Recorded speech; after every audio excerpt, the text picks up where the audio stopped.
Give me coffee in the morning, gotta have the coffee. Wake me up, shake me up, dip me like a lassie. One sip, two sips, and I'm feeling so alive. Coffee in the morning, it's the best way to survive.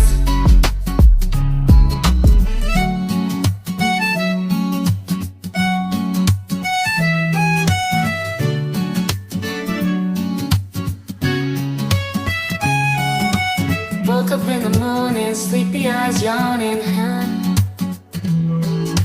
Jumped out of bed, started the day, opened the curtains. Felt the cool breeze, the sun shining on my face. But something was missing, I needed my job to chase.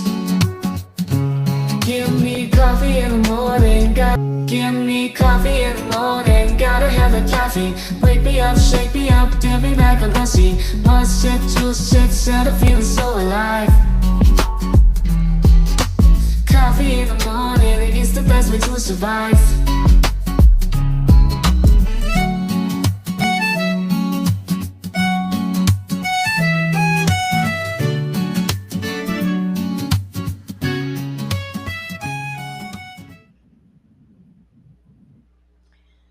Good morning. Where am I? Where's my picture? There we are. Good morning, everybody. Welcome back in. Y'all know the routine. Grab your coffee, your tea, whatever your morning vice might be. Hell, throw a little whiskey in there if you need to. Y'all get on in here. Welcome in, all you peeps. Look at there. So, Joy, you've been a member for 6 months. Thank you for being here for 6 months. And always reminding me to find the joy in the sunshine. I love her name. It's like it's a combination name for me. All right, Dolphin, welcome in. Dolphin's going to be joining me up here in a few minutes, I believe, if she hasn't changed her mind. Forrest, welcome in. True Crime Butterfly. Melanie Mott, do I have to pay to listen? No, ma'am, you do not. You just come in and listen and chat away if you feel like it. All right, Dolphin, are you here with me? Let me get you up here.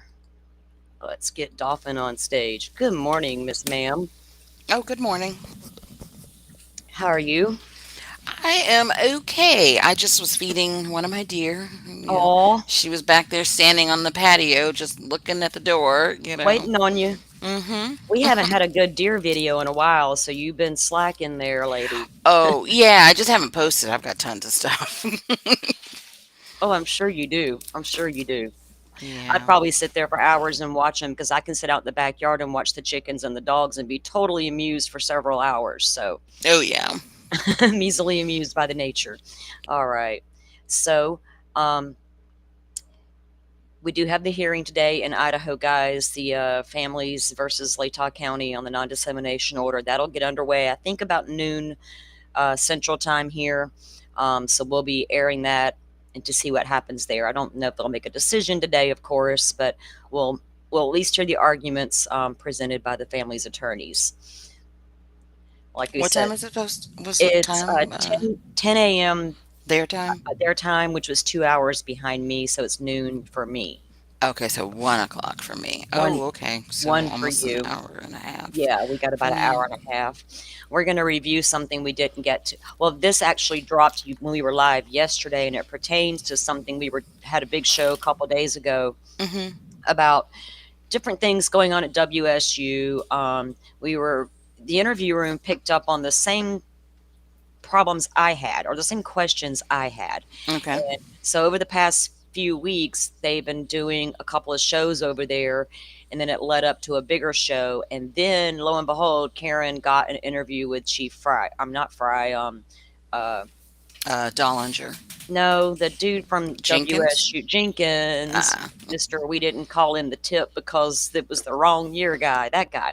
Anyway, she ended up getting an interview with him, and I watched it yesterday after the show, and we're going to review that.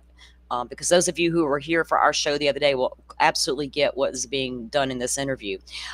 She could have went a little bit harder, but I get where she was coming from. She's letting the man talk, and mm-hmm. we're letting him talk.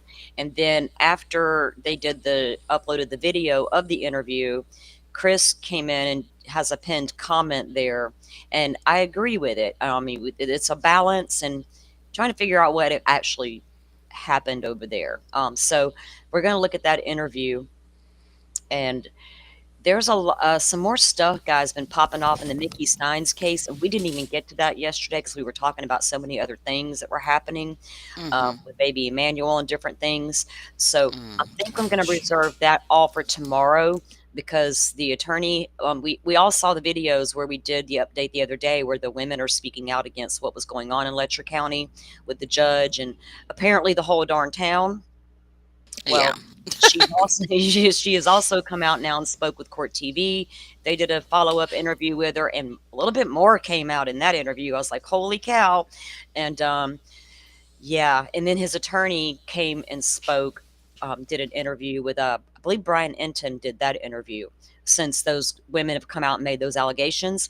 So I got all of that on reserve for us to take a look at. It's just a lot, so I don't want to couple it in with this show, and it'd be a hot mess. Oh, okay. I haven't seen any of the stuff that you're talking about, so Oh wow, yeah, girl. I'm We behind. Oh goodness, we're going to do a big follow-up tomorrow because these women have come out and they're naming people and they're pointing fingers and apparently anybody in who was anybody in the town was getting it on with all the town crime ladies. Jesus. If you committed a crime in Letcher County, your ass is theirs. Period. Literally, and that's sad but true. So a lot's coming out, and it's concerning attorneys and doctors and lawyers and anybody in Oh, the wow. oh yeah, it's like the whole town must have been a part of it. And if you go and listen over to Hillbilly Crimes shows, Mm-hmm. oh boy, you guys get the gist of what was going down in this small backwoods southern town. I What mean, was it the judge said? Come on back and see me. yeah, come on back and see me, girl. We'll take care of that speeding Right. ticket. We'll take care of it. Wink, wink, wink. Clean yourself up, baby. Here's some money. What? Excuse me, sir. We're not having that shit in America. Speaking of stuff in America, I'm sure you all have seen what happened yesterday in that latest school shooting. And Oh. Mm. unfortunately, well, not, I watched it on purpose. I went and watched the little videos the guy uploaded to the YouTube channel. And I feel like at this point, I'm not even here about gun control, your mental health, whatever. I don't care. But I think every parent in America with a child sitting in a classroom should watch those videos and then ask yourself, how does a child, I don't give a shit if they're 2, 10, or 23, how do they reside in your home and you not know that arsenal of weapons is in that bedroom? How do you not know? It wasn't like Yeah. a little 9 millimeter. It wasn't like a little Papa Top cap gun. No, no, no. We had big boy toys with bad things written all over the ammunition and just bundled the ammunition like it was a lover. Ugh, Wow. disgusting. So I missed all that too. I saw the headline, but yeah, I've been busy. And Mm. yeah, and everybody They want, caught the person? oh, well, he committed suicide. Oh, okay. And apparently he had his name changed to a girl name a few years ago. I've got the Oh, documents. I just jeez. haven't read them. I don't care about his gender or what he identified as. I care Mm-hmm. about how you got all them weapons in that bedroom stashed away and nobody knew. And from your ramblings in the video, it was obvious the mental health was a huge issue. And his Mm-hmm. mother worked at that church formerly. And he lived a less than a mile away from the church, the school, Jeez. school slash church. It was crazy. I Almost just, sounds as bad as the Sandy Hook shooter's mother. Like uh that huh. kid had garbage bags taped up to the wall or something like that, like all over his room and Yeah. everything. And I don't think she even knew what was in his room. How do you not know? I'm sorry. My mama and daddy didn't play around. You gonna lock that door and lock me out? No, ma'am, it's coming off the hinges. It's coming down, baby girl. You ain't got no privacy in this house. I respect my kids' privacy to an extent. I'm sorry if you're a little obsessed with weapons and you're buying them and stashing them in the closet. How do I not know it? Yeah. And if y'all notice this one common theme lately, we're talking about Stefan Stearns, Brian Koberger, and the Adelson trial. What's the one thing they all have in common? Mama, Yeah, mother, definitely. mother's here to save me until I turn 18 and I get unleashed on society as a wild man. Wow. Okay, enough of that. Thank you, Forrest. He dropped the link to Hillbilly Crime in here, guys. She talks quite openly about stuff that's gone on in that town over the years, and she absolutely knows because she lives there and she's been a part of it. So, yeah, she's worth giving a listen to, and all the deep dives they do over there. But we'll get to that show tomorrow because there's really a lot to unpack there as well. Let's Yeah, pull I up. can't wait to hear about that stuff. Oh, girl, it's gonna get crazy. And the apparently the attorneys only know so much. Like Mhm. Mickey Stein's attorneys, right? And they're learning more as this stuff's coming out. These girls aren't afraid to speak out anymore, Mhm. where they once were. And this woman who's speaking out, they got her on probation for until 2099 or something. I don't even remember what her charges were, minor to start with. I'm like, So what? the rest of her natural life, For the rest, basically, huh? she's on probation, and I'm like, what? What? Well, For what? What'd she do? it was like something minor. All of her charges were always minor, and Mhm. she got involved when she was 16. Her sister worked for the Commonwealth attorney at the time. Mhm. And at the time, the judge was the assistant Commonwealth attorney. Right. She was 16 and began to do some work, and they were going to train her for clerical office stuff. And at 16, she performed oral sex on the judge with her top down. Oh, Yeah. wow. Well, he Okay. wasn't the judge at the time. Sorry, he was But just an he, assistant Commonwealth Jesus. attorney at the time. Mhm. But it's like, oh my goodness, yeah. So yeah, girl, there's a lot there. And Yeah. apparently, it wasn't just specific to their county; it bled into the other counties. And like I say, we got two counties right here that might as well be one and the same. I'm not even lying. They're the same. They just got a different name. We got a line, but that's about as far as that goes. It's the same. Um, so it's interesting, and I can see how it can cross the county line, and then nobody blinks an eye. They're just like, okay, but damn.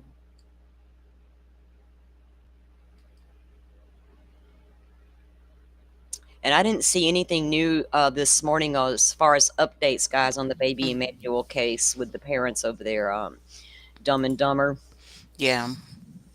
I thought I saw something about a prison interview with the father. I saw like a headline or whatever on YouTube. Well, I don't, he might have, but I know we know that they did Operation, what's it called, guys? It's done slipped my mind. Okay, so they went in and planted fake inmates with Oh, Rebecca and Perkins. It was yeah, the some sort of Perkins Perkins operation. thing. Yeah, Hmm. we read a whole thing it's actually super interesting. We read an entire thing about it yesterday, um, about how that operation works and a study that was conducted on it. It's pretty crazy. That's a whole other show almost. But Hmm. they planted the two people in there and got to try to get them to talk. And he apparently talked to his little plant, but she's like, no, no, no, somebody knocked me out and stole my baby. Yeah. But I don't know if he did a jailhouse interview. If he did it over the phone, right? Mm. Let me go back to YouTube and see what Go, I yeah, yeah, saw go because see what you can find for us, ma'am. I know I saw something like I don't know 30 minutes ago. Oh, really? Hmm. I had I to hate to say it, it may have been JLR. I don't oh, know. that it don't surprise me. JLR is all over it right now. Hmm. I watched a, I did watch a little bit of his stream the other day. Yeah, it was him. Yeah, he was the only one really doing anything, and I was like, "What's old JL? I ain't trolled around him in a long time. Old boy don't like me because Do I ask you questions." know? He was covering some other guy on La Tierra or whatever, or on the Terra. Yeah, It's like yeah, Spanish for like on the ground, right? I guess yeah. there is a like Hispanic JLR basically Oh, out I there. know. And Same similar background and everything. I just cracked up. I was like, see, oh so wow. that the guy that the cop called out in the press conference yesterday, and then he Mhm. runs to TikTok. He's like, he's mad now. He's like, y'all are not allowed to use any of my videos as evidence without a court order. I'm like, well, Oh hell, my what's in your goodness. video, dude? You got Mm, the kidnapping on camera? yeah. What do you mean you can't use my videos without permission? I was like, wow. Okay, let's insert ourselves in cases more and more and more.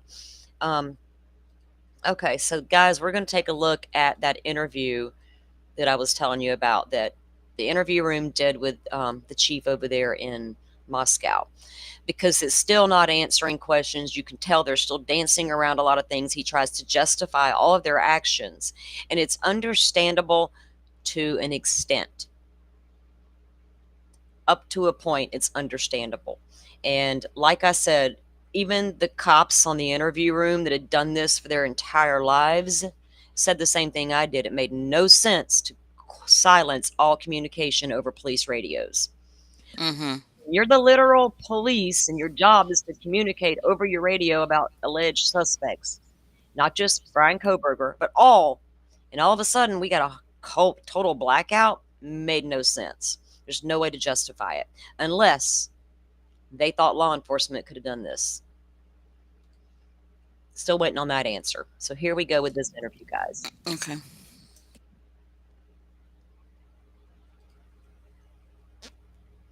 Admitted killer. The hair on the back of my neck stood up. It was chilling to hear that he was a suspect, and for one, that he had been living on WSU campus. This was on November 28th. They sent a bolo out to the local law enforcement agencies with a vehicle of interest that they labeled as law enforcement sensitive, meaning that we should not share it beyond the law enforcement community. And the description of the vehicle was a white Hyundai Elantra with the between the years of 2011 and 2013. And so one of our officers, within 16 hours of receiving that bolo, was checking our parking database that includes information about vehicles that have parking permits or that pay to park on campus, and found a white Hyundai Elantra that was with Pennsylvania plates registered to Brian Koberger, but it was a 2015. So the bolo was very specific about the vehicle make, the vehicle model, and the vehicle year parameters and the color. So he didn't submit that as a tip. And then later, that was on graveyard shift. And then later on day shift, one of our officers was driving around and saw that same vehicle parked in graduate student housing.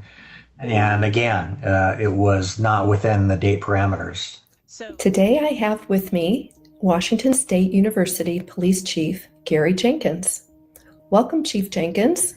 Thanks for being here on. Now, guys, remember, going back 4 shows prior to her getting this interview with him. And if you haven't went back and listened to some of those shows, I encourage you to do so. They're really well put together and thought out, and they lay it all out. And their last show they did really laid it all out, and then she got this interview. So this is the interview room.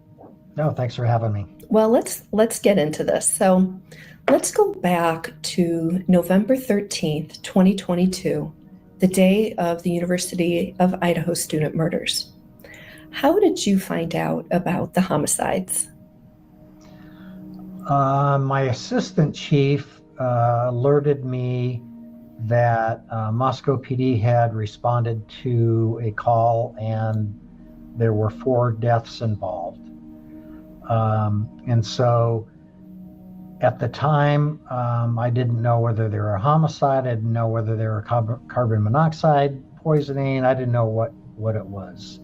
I got on my cell phone and called Moscow Police Chief James Fry just to offer any assistance our department could provide to his agency, because I know responding to a call like that, there's a lot to deal with. There's a lot of things to do. And so I just wanted to offer help. And at the time, he was not in Moscow. He was out of town. He was in his car traveling back to Moscow. And he said, you know what, let me let you know after I get to Moscow and find out what I have.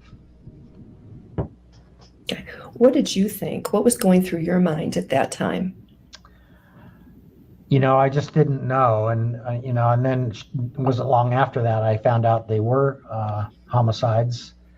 And it was just, it was shocking. I mean, I think homicides like that anywhere, even in a metropolitan area, is a shocking event. But we're in a rural community, and you always hear that things like that don't happen here. And I guess that was the thought, is that just was so out of character for our area. Yeah. On the day of the homicides, Moscow Police Captain Barrett debriefed University of Idaho President Scott Green.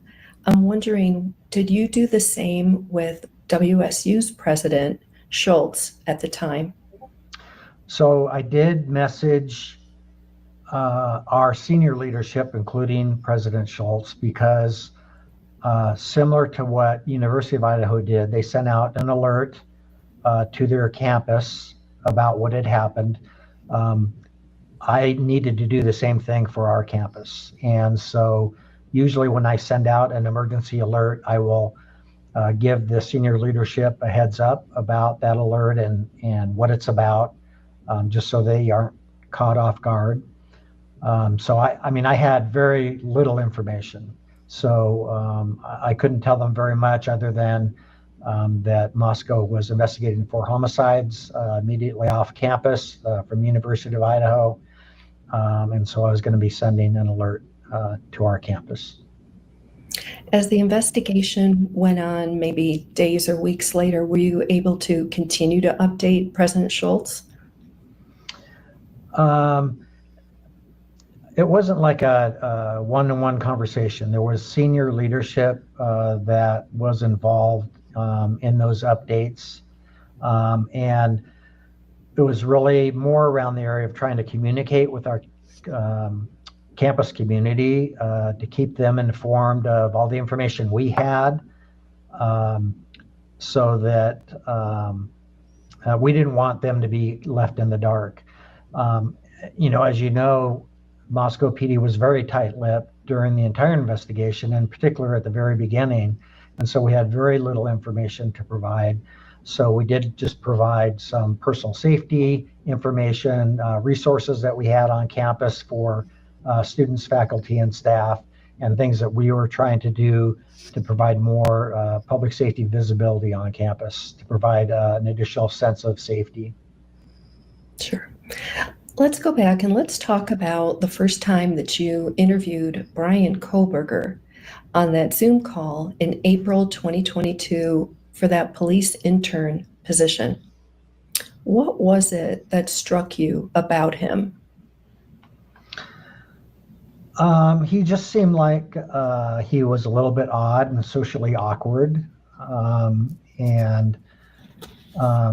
That position, that was before I was at WSU. I was a police chief for the Pullman Police Department, and it was an internship at that department. And I was really looking for 2 things in that position. One was someone that was interested in actionable research, not just theoretical research, and someone who can develop a sense of rapport and trust with my staff. Because bringing someone in from the outside who's not from law enforcement, it's very difficult to develop that trust with law enforcement staff. And it's something that would be very important for a researcher embedded in the police department to be effective. So those are the 2 main things I was looking for. And really both of those categories, Brian Koberger did not fit that. He was really interested in more theoretical type of research, or research that wasn't necessarily beneficial to the operations of a police department. I found that interesting. The type of research Koberger was more interested in. Mm-hmm. That tells me something about Koberger. Oh, yeah. But also his ability to develop rapport with my staff. He just because of his demeanor, just was not very personable. And so I just didn't feel he'd be a good fit for us. Right. And he did not get that job. You gave it to somebody else. That's right. Yeah. Once he started in the PhD program at WSU, several female students started complaining about him. They said he was creepy and misogynistic, and one WSU professor called him a predator. These were pretty serious complaints. When were you made aware of those complaints about Brian Koberger? I had just heard When did that professor determine in their mind that guy could be a predator one day? Was it before the murders or after? And it never dawned on them that one guy I thought could be a predator might be the killer. What does he drive? What were these people doing in town? Just going to supper?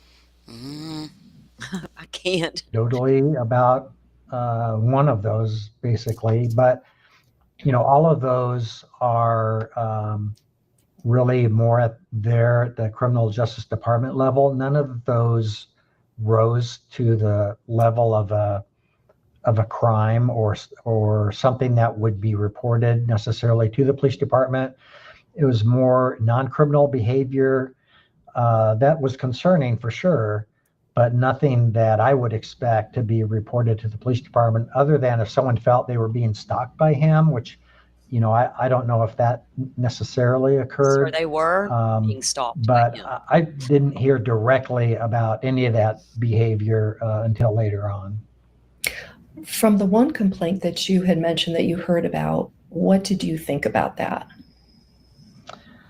I think it was just consistent with my interview with him. He just, I think he was socially awkward. He didn't really know how to relate well with people, and so I think others would view him with some suspicion and just thought he was probably strange. Yeah. Was there an investigation by WSU that you had heard about regarding those complaints? I don't know if there was, quote, an investigation. I do know that the Criminal Justice Department received those complaints and did do some follow-up, but I don't know what they did in the way of an investigation. Okay. Let's switch gears for a second and let's talk about the white Elantra. Let's do. When did you first learn that Moscow PD was looking for a white Hyundai Elantra in connection with the student murders? So the murders occurred on November 13th. We received an email from Moscow Police Department as well as other law enforcement agencies here in this region on November 28th. So 15 days after the murders. And this is that same bolo went out to the public December 7th. So it was between the murders and when it was sent out to the public. And we were asked they told us that there was a vehicle of interest that was a 2011 to 2013 white Hyundai Elantra. And they asked us not to share it with the public, but that if we found a vehicle that matched that description, to pass that information along to them. Did anyone check the WSU video management system for a white Elantra once you knew that that was the vehicle being looked for? No. For one, it's really, we have thousands of vehicles on campus, and it's difficult to determine the make and model of cars from our system. But what did happen was within 16 hours of receiving that bolo, one of our officers checked our parking database for a white Hyundai Elantra. 16 hours later, and they had him. And then it took another month for the FBI to give him the name. But yet the PCA clearly highlights this car find at WSU by two separate officers and led to the investigation of Brian Kohberger. Well, apparently it did not, because y'all didn't even call it in as a tip. So why in the hell is the PCA highlighting that to start with? That's the only, I got a problem with that. That's a lie. And a probable cause affidavit. And he found a 2015 white Hyundai Elantra that was registered to Brian Kohberger and found it at his graduate student housing apartment. And then that was on a graveyard shift. And then the next shift, on a day shift, one of our other officers was driving through campus and found that same white Hyundai Elantra at Brian Kohberger's on-campus housing. The bolo that we received had very specific information with the make and the model, the color, and the year parameters. The vehicle found by our officers belonging to Brian Kohberger was... I bet in the future they do a 20-year parameter just in case. It was a 2015. not a 2011 to 2013. So they just recorded the information. They didn't pass that information on to Moscow PD because it didn't meet the criteria they were asking for. But even though the make and the body style, which are the most important two things, matched, why would the year make that big of a difference? Well, they seem to be pretty certain about the year parameters. Otherwise, they wouldn't have provided those years. If they had just asked for a white Hyundai Elantra, definitely it would have been passed along. But they seem to be pretty certain about those years. Mm-hmm. And that evening, why didn't the officer make contact with Brian Koberger in the apartment once he verified that the white Elantra was his and parked outside?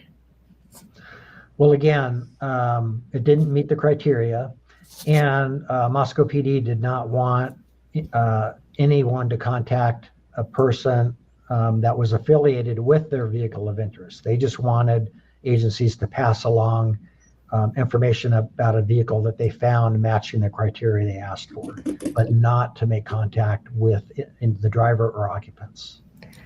Did you find that part unusual? That they didn't want the contact made? Mm-hmm. No, that's pretty standard procedure. They So let's examine that for a moment. Mm-hmm. You have a car, I get it, the parameters, but you got this car and you got possibly a suspect, but don't approach him. Just stay back. But yet you got all these people in Moscow that you are running around trying to gather up cigarette butts from. You're swabbing people for DNA. You're taking phones in. You're downloading phones. None of them drive a light colored sedan. But here we are going hard at these people, right? And rightfully so. But you got a guy over here with a car and it's like, don't approach him. We might scare him off. And the public's supposed to go, oh yeah, you're right. Well, I mean, that makes sense, though. It does make sense, but you're also scaring off potential suspects in Moscow at the same time. You're over there hot and heavy searching Hoodie Guy's apartment, top to bottom. We're looking at a lot of people here. I don't get why we don't go look at the one with the car similar to the car we're looking for at all.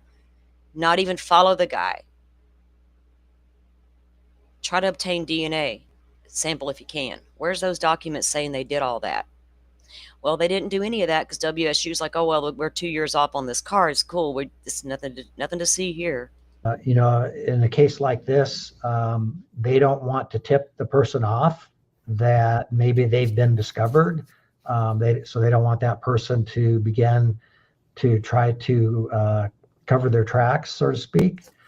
So that's pretty standard. That was not an unusual request.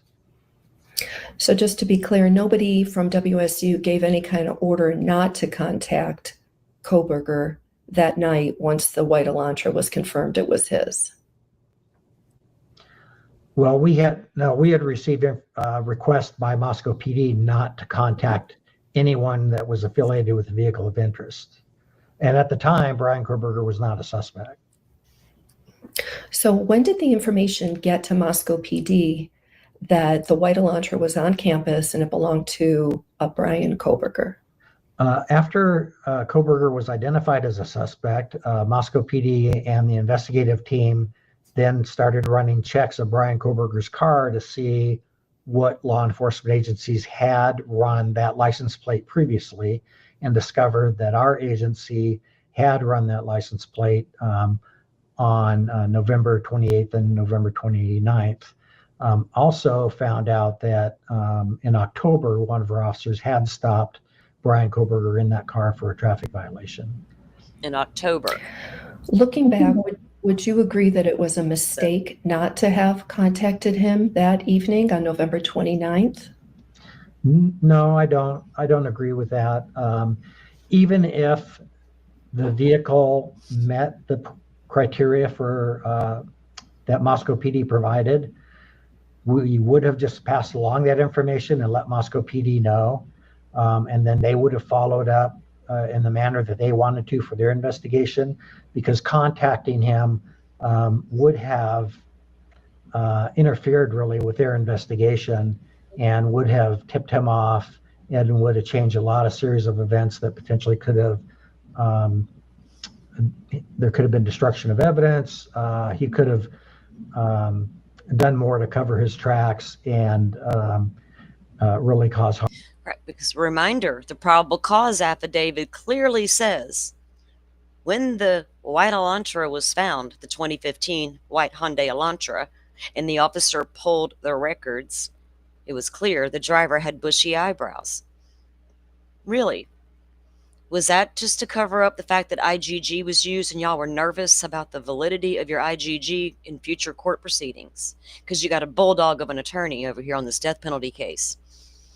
Don Daniels, officer from Pullman, Washington, was very concerned about you searching that apartment on her watch using what? IGG? To Moscow PD's investigation. So now y'all are putting it all out there. Hell, we never told them about the car, so we don't know what that PCA is talking about. They didn't use that car to investigate Brian Kohberger. They didn't use that information to investigate Brian Kohberger. Certainly did not. They didn't know the guy until the FBI come knocking. Hey, we got that family tree made. Here's your guy. Go get him. Go get him now. Well, do you understand that there is criticism that by not contacting him, it put others at risk? And again, can I just say, and I got to stop and commentate occasionally, guys, or I'll get in big trouble with the YouTubes. So, people in danger. Brian Kohberger, now we've learned, was watching stuff on YouTube about the crime he committed in Moscow, Idaho. Everybody put it out there that one of the victims in Moscow, Idaho, Xana Kronodal, had a sister who attended Washington State University. Put her picture out there and everything.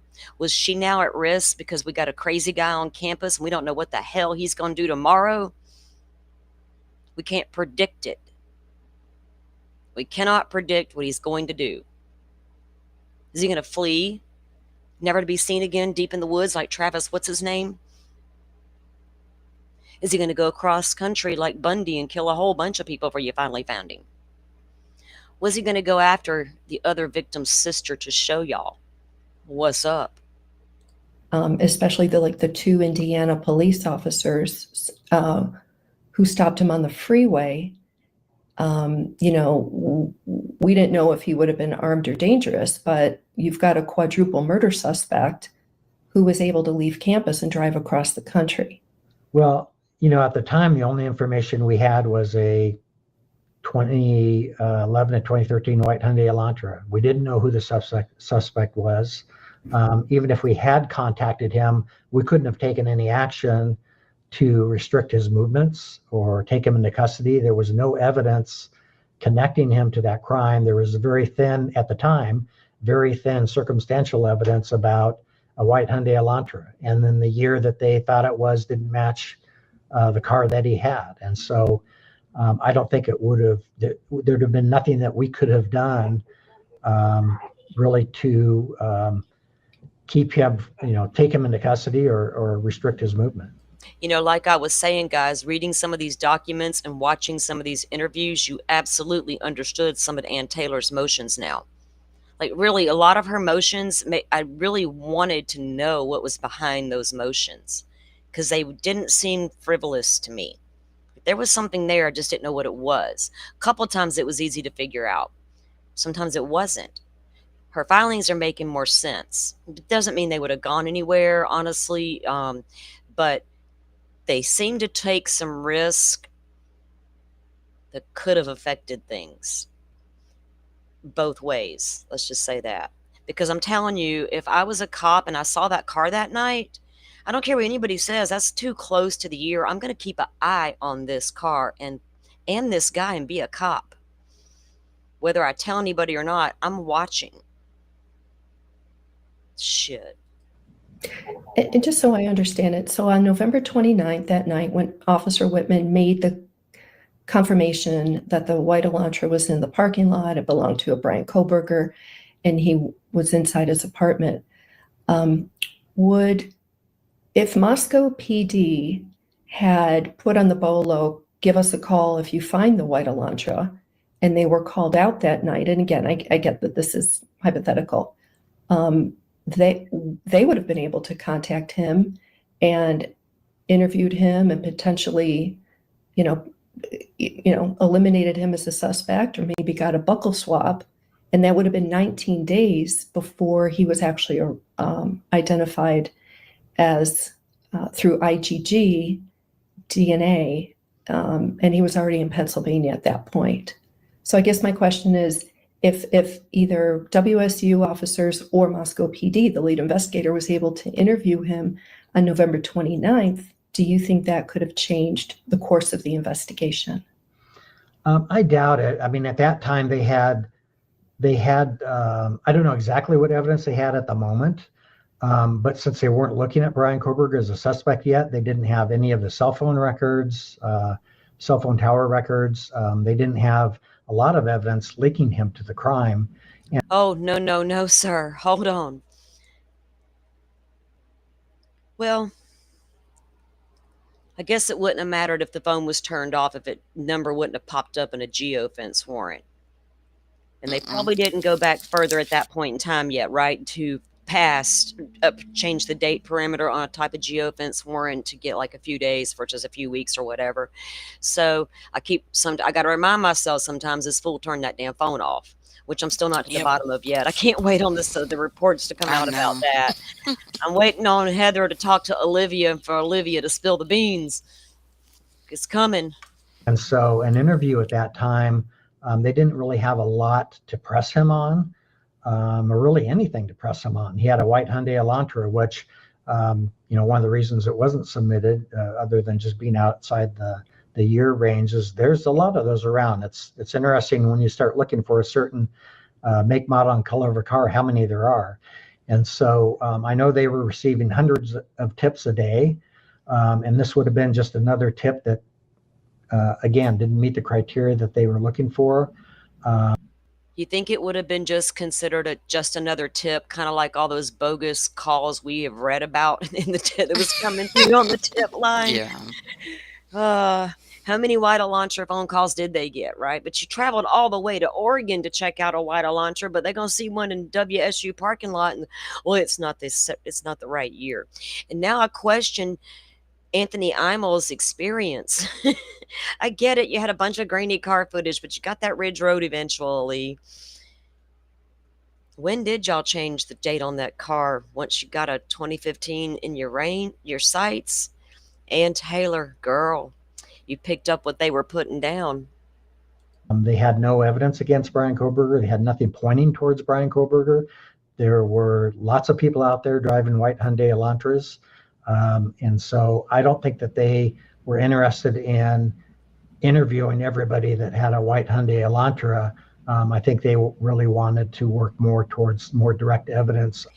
And I honestly, the more I hear, the more I firmly believe in my soul, the only reason we are not at trial today is because of Mother. Not because Brian Koberger didn't think he was going to be able to challenge the system. He was down for it. Either way, win-win for Brian Koberger. He's not going nowhere but straight to prison. But he didn't care. He was going to fight it because that's his jams. He gets off on that shit too, just like he did the crimes. But Mother, her heart just couldn't take all that. On identifying a suspect, because when you Plus, we couldn't have my attorney come into court and say Mother ordered that sheath and knife on the family's shared account. Now, could we? Start interviewing people that you don't have any information really connecting them to the crime other than the make, model, and color of a car, it's hard to press somebody into determining really how much of a suspect they are. And then again, you tip them off before you have really any evidence. His driver's license had a description of him, and we know that the surviving roommate had a description of somebody tall, athletic build, around 6 foot, with bushy eyebrows. And the description on his DL was very much in line with that. And seeing that they had the knife sheath from the crime scene. And so, it seems to me that all the people that they interviewed as potential suspects, they would have done a buccal swab to either eliminate them or put them in. Yes, ma'am. We're doing it to everybody else. Why not this one guy? Why we got to ignore him? Don't look at that car. Don't stop it. Don't approach it. Don't give it a ticket. No more tickets for that guy. Jesus Christ. The circle is a suspect. Well, So- we had so- no suspect description at the time, was not provided to us. And had Moscow PD wanted to interview Okay, people wait. driving white Hyundai, No description had been provided to us. So why does the PCA say when you pulled the license you noticed bushy eyebrows? Houston, we have a problem a little bit here. That's because the PCA is crap. I mean, the way that it was written and everything, it's like you can't, Payne, when he wrote it, he couldn't keep his facts straight. What they knew when. Well, the PCA, honestly, when you laid it out and you put the car time sightings and the phone pings, it lines up. The only thing that never made sense to me was what was the lie in this PCA. What is the real problem here? The only real problem I could see, honestly, because I get people thought it was messy and sloppy. To me, it wasn't that bad. I've seen tons of PCAs, and it was what it is. The WSU find, it leads you to believe in the PCA that was discovered, which led toward the investigation of Brian Kohberger. Then we start learning throughout the proceedings and hearings, and Taylor's like, wait a minute, this IGG. And then we realize the date of the IGG. So then in my mind, I'm thinking, okay, well, what were they simultaneously working this car find and this IGG, and around the same time the information's coming back in? No, turns out they're a month apart. But the PCA clearly outlines this find, and the guy had bushy eyebrows. Yeah, but the part about the bushy eyebrows is, it says, I think, in the PCA, is when they looked at his license. Yes, it does. Then they noticed the bushy eyebrows. So that would lead you to believe that when the cop pulls the records sitting in the car, pulling up the records of the license plate, he sees bushy eyebrows. No, not him, Payne. Payne does. Yeah, like MPD, by the time they find out. By the time they look at it, Kohberger. And they pull it, they're like, okay, well, yeah, he's got, okay, well, I could see that.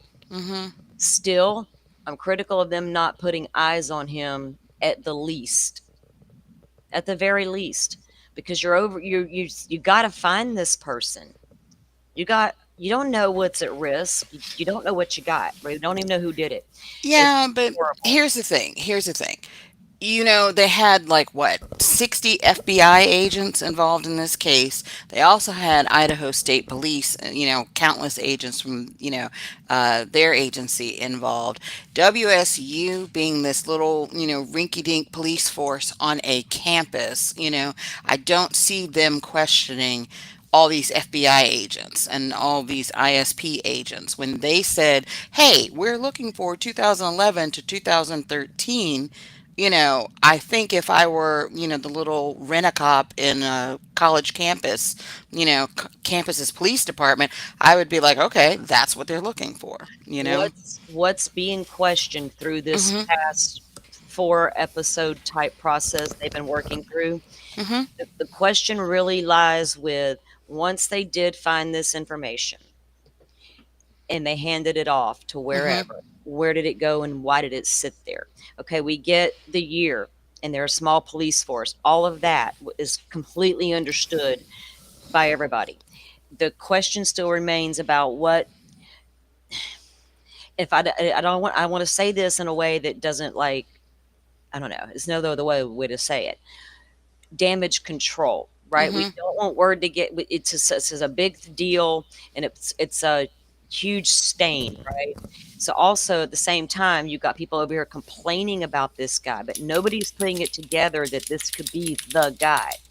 And when we go and read the comment left on the pinned comments here, where Chris, they absolutely are fine with what the chief has said, but they also point out their questions, and I'm in line with their questions. And I feel like if you watch those shows, you get it, but it's not like being like it's their fault they let a killer get away. It's not about that, but it's about how these investigations really are conducted and how things can mess a case up. Well, let me ask you this. different So, different things involved with it. So okay, let me ask you this because I haven't seen the shows from the interview room, but wasn't it? Let me see. When Payne was in the hearings, right, and he was on the yeah, stand, and Anne was asking him questions because she kept trying to get down to when did they identify her client? right, How did they identify her client? right. Didn't Payne say that WSU had found the car, right? But then WSU, I think, had like given it to the FBI or the tip line or something. Somehow the FBI, because it's like I seem to You know recall it was what? WSU. Hold on, let me finish. Go WSU ahead. to the FBI, right? And Mhm. then the FBI, started doing whatever they were doing in the background, investigating him. And then the FBI told WSU, "Hey, now you need to phone this into, or call this into the tip line or whatever. Basically, you need to get this over to Moscow PD." Or whatever. Like I seem to recall that there was something involved with the FBI, like in the middle of it, and then they were like, okay, now you need to give this to Moscow Well, we or can whatever. easily review that hearing, right? Because I Yeah. thought about that this morning with my coffee. I was like, there's some old hearings I need to go review. hmm Just for it, like I know this guy's the guy. It's not about that for them for here on this channel. So anybody who might hear me questioning the investigation, it's to me, it's I'm not looking for and is he the guy because I know he's the guy, and I hmm firmly believe it because he said he was, and I've always believed it. Um, always leaned toward his guilt, but there are questions. It wasn't a perfect investigation. It wasn't. And what really was the FBI's role, except for they taking in information being provided by Moscow? Because it appears the bulk of the information or the investigation the FBI was actually doing was the phone work. Right, they're investigating that phone. They're tearing it to pieces. They're bringing in experts because they got stumped.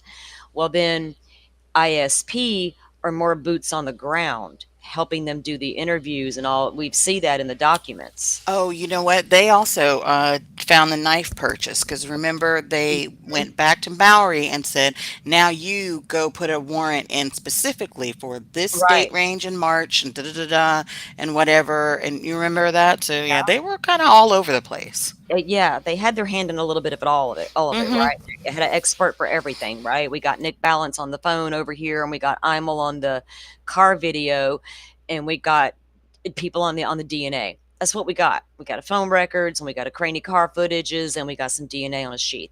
Let's get busy. FBI's like, hold our beer. We're in the background. Don't tell nobody. But shh. Anyway, so they're just questioning stuff like that, and Mm-hmm. part of it has to you have to wonder at some level the influence. It's really about because if you remember back in the beginning of this case, Interview Room was doing a lot of discussions about the influence the University of Idaho had on the investigation. Yeah. We remember all the dark, deep tunnels people went down with that university, but the interview room Mm-hmm. stuff was way different, way focused different, and it made a lot of sense. They were being shared a lot of information about the investigation that nobody else was privileged to. And it's like, well, how did you not know this wasn't a student at U of I or a faculty member at U of I? Brian Koberger was a faculty member at WSU. Why not? Why couldn't it have been somebody from that college? But here they are giving them a lot of information, right? Um, so it comes down to were the universities protecting themselves in some way, and did it hinder things in by a few weeks at the best? Because if you put eyes on the guy, you might have seen him going those extraordinary methods to clean that car. You could have collected a fast food cup to get a DNA. It's not illegal to walk up and get his straw or his pizza crust, his vegan pizza crust. It's not. So Elantras. They would have asked us to let them know when we came across the white Hyundai Elantra, which is not what they asked us to do. They asked us to let them know if we found a 2011 to 2013 white Hyundai Elantra and to pass that information along to them. And for us to do anything else would have been against their request and would have interfered with their investigation. So Okay. again, I feel like there's some legal eagles probably examining his statements, comparing it to that probable cause affidavit. Because if Ann Taylor had any leg to stand on, it's going to be that. But where he's not going to appeal or anything stupid, and it wouldn't work. There's too much evidence out there. But I'm just saying, it could go either way. All right. Is there anything that I haven't asked you that you'd like to mention?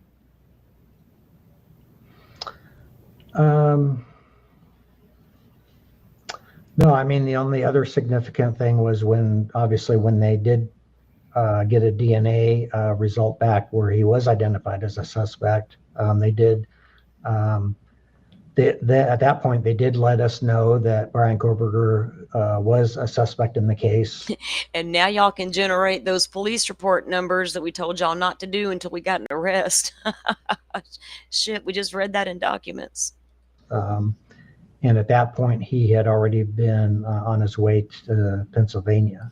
Hey, Miss Sarah, welcome in, sweetheart. Thank you for joining me today. I appreciate you so much. You just shout out, guys.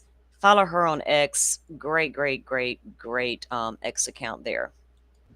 And so we just worked in cooperation with them to prepare search warrants for his office and graduate student housing on campus here at Washington State University, and synchronize our searches here with their search and arrest in Pennsylvania.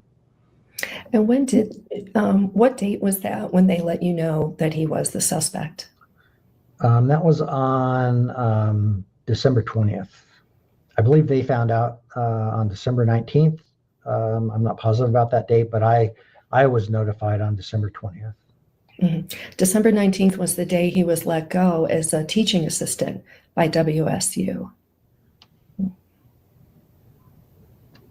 So, all right. Chief Jenkins, I want to thank you very much. Okay, so let me grab something really quick.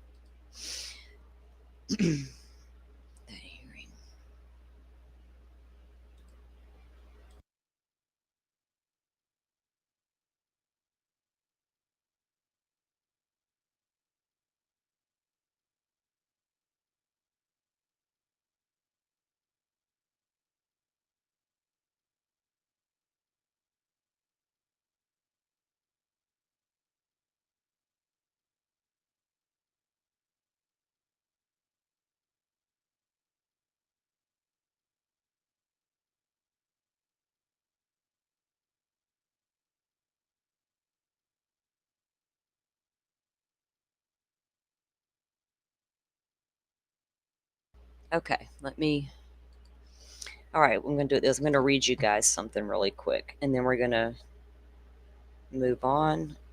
The hearing should be starting in about a half an hour. Okay, let me get this.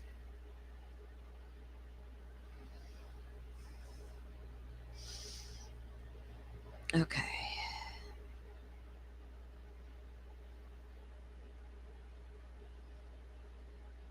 Okay, here we go.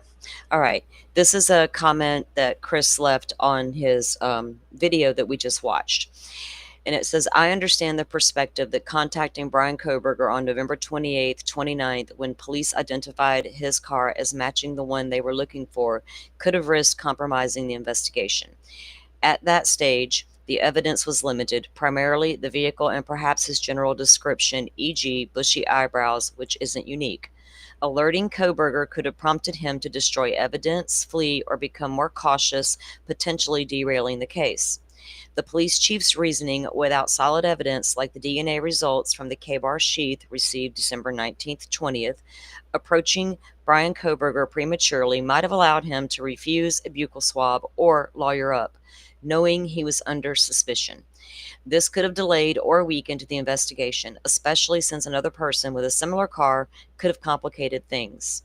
However, let's explore why I maintain that contacting Koberger earlier would have been a better path. Their perspective likely stems from investigative strategy and the potential to lock in evidence or behavior early. Here's a reason to break down of why early contact could have been advantageous while addressing the raised risk. Contacting Koberger early, even casually, as part of a canvass about the car could have prompted him to make statements that later prove inconsistent or incriminating. Experienced investigators know the suspects often make mistakes when questioned before they've prepared a defense. If Koberger lied about his whereabouts or activities, those inconsistencies could have been used later to build a stronger case, even without immediate DNA evidence. Engaging Koberger early would have allowed police to gauge his demeanor, reactions, or nervousness. For example, if he acted evasive or overly defensive about his car, it could have justified closer surveillance or a push for a warrant. Behavioral cues can guide investigators, especially when physical evidence is still developing. While it is correct that tipping Koberger off might have led him to destroy possible evidence, it's also possible that an early, low-key interaction could have caught him off guard before he had time to dispose of additional evidence, e.g., clothing, phone data, or other items. If police had already been monitoring him after identifying the car, they might have caught him in the act of disposing evidence, strengthening the case. Any skilled investigator could have attempted a voluntary DNA sample through a ruse like a routine check of local residents, without arousing suspicion. While Koberger could have refused, a refusal might have been telling and could have justified further scrutiny. If he provided a sample, it could have expedited the case, potentially preventing him from fleeing or destroying more evidence. The chief's point about the police doing their best with limited evidence is fair. Hindsight is indeed 2020. However, Karen and our expertise might argue that inaction carries its own risk. Waiting until December 19th, 20th for DNA results gave Koberger nearly 3 weeks to potentially destroy evidence, leave the area, or prepare a defense. A strategic low-pressure contact could have mitigated the risk of tipping him off while advancing the investigation. I understand that any contact with a suspect carries the risk. However, experienced investigators can frame early contact as routine, e.g., we're checking all owners of this car model in the area. This minimizes suspicion while still gathering useful information. No doubt that the evidence was thin on the 28th of 29th of November, but investigators often work with limited evidence early on, using interviews or surveillance to build probable cause. Waiting for DNA results overly cautious, especially if other investigative steps, tracking his movements or phone data, could have been pursued concurrently. The notion that police are human and make mistakes is well taken. I'm not suggesting infallibility, but rather advocating for a proactive approach based on experience. This critique aims to highlight missed opportunities rather than condemn police outright. The police chief's cautious approach avoided tipping off Koberger, but it may have missed opportunities to gather behavioral or physical evidence earlier. My feeling is that contacting him reflects a more aggressive investigation strategy, prioritizing early engagement to lock in statements or evidence, even at some risk. Ultimately, the police built a strong case by waiting for DNA, but in a case as high stakes as quadruple homicide, exploring every avenue early, including careful contact with the suspect, could have accelerated justice without necessarily compromising the investigation. It's a tough call. No one's infallible. Thank you all for sharing your thoughts. I appreciate and respect your discussion below. Now, that's a good statement, in my opinion, and it's fair on both sides, I feel like. What do y'all think? Let me pull up the chat again because I can't see it.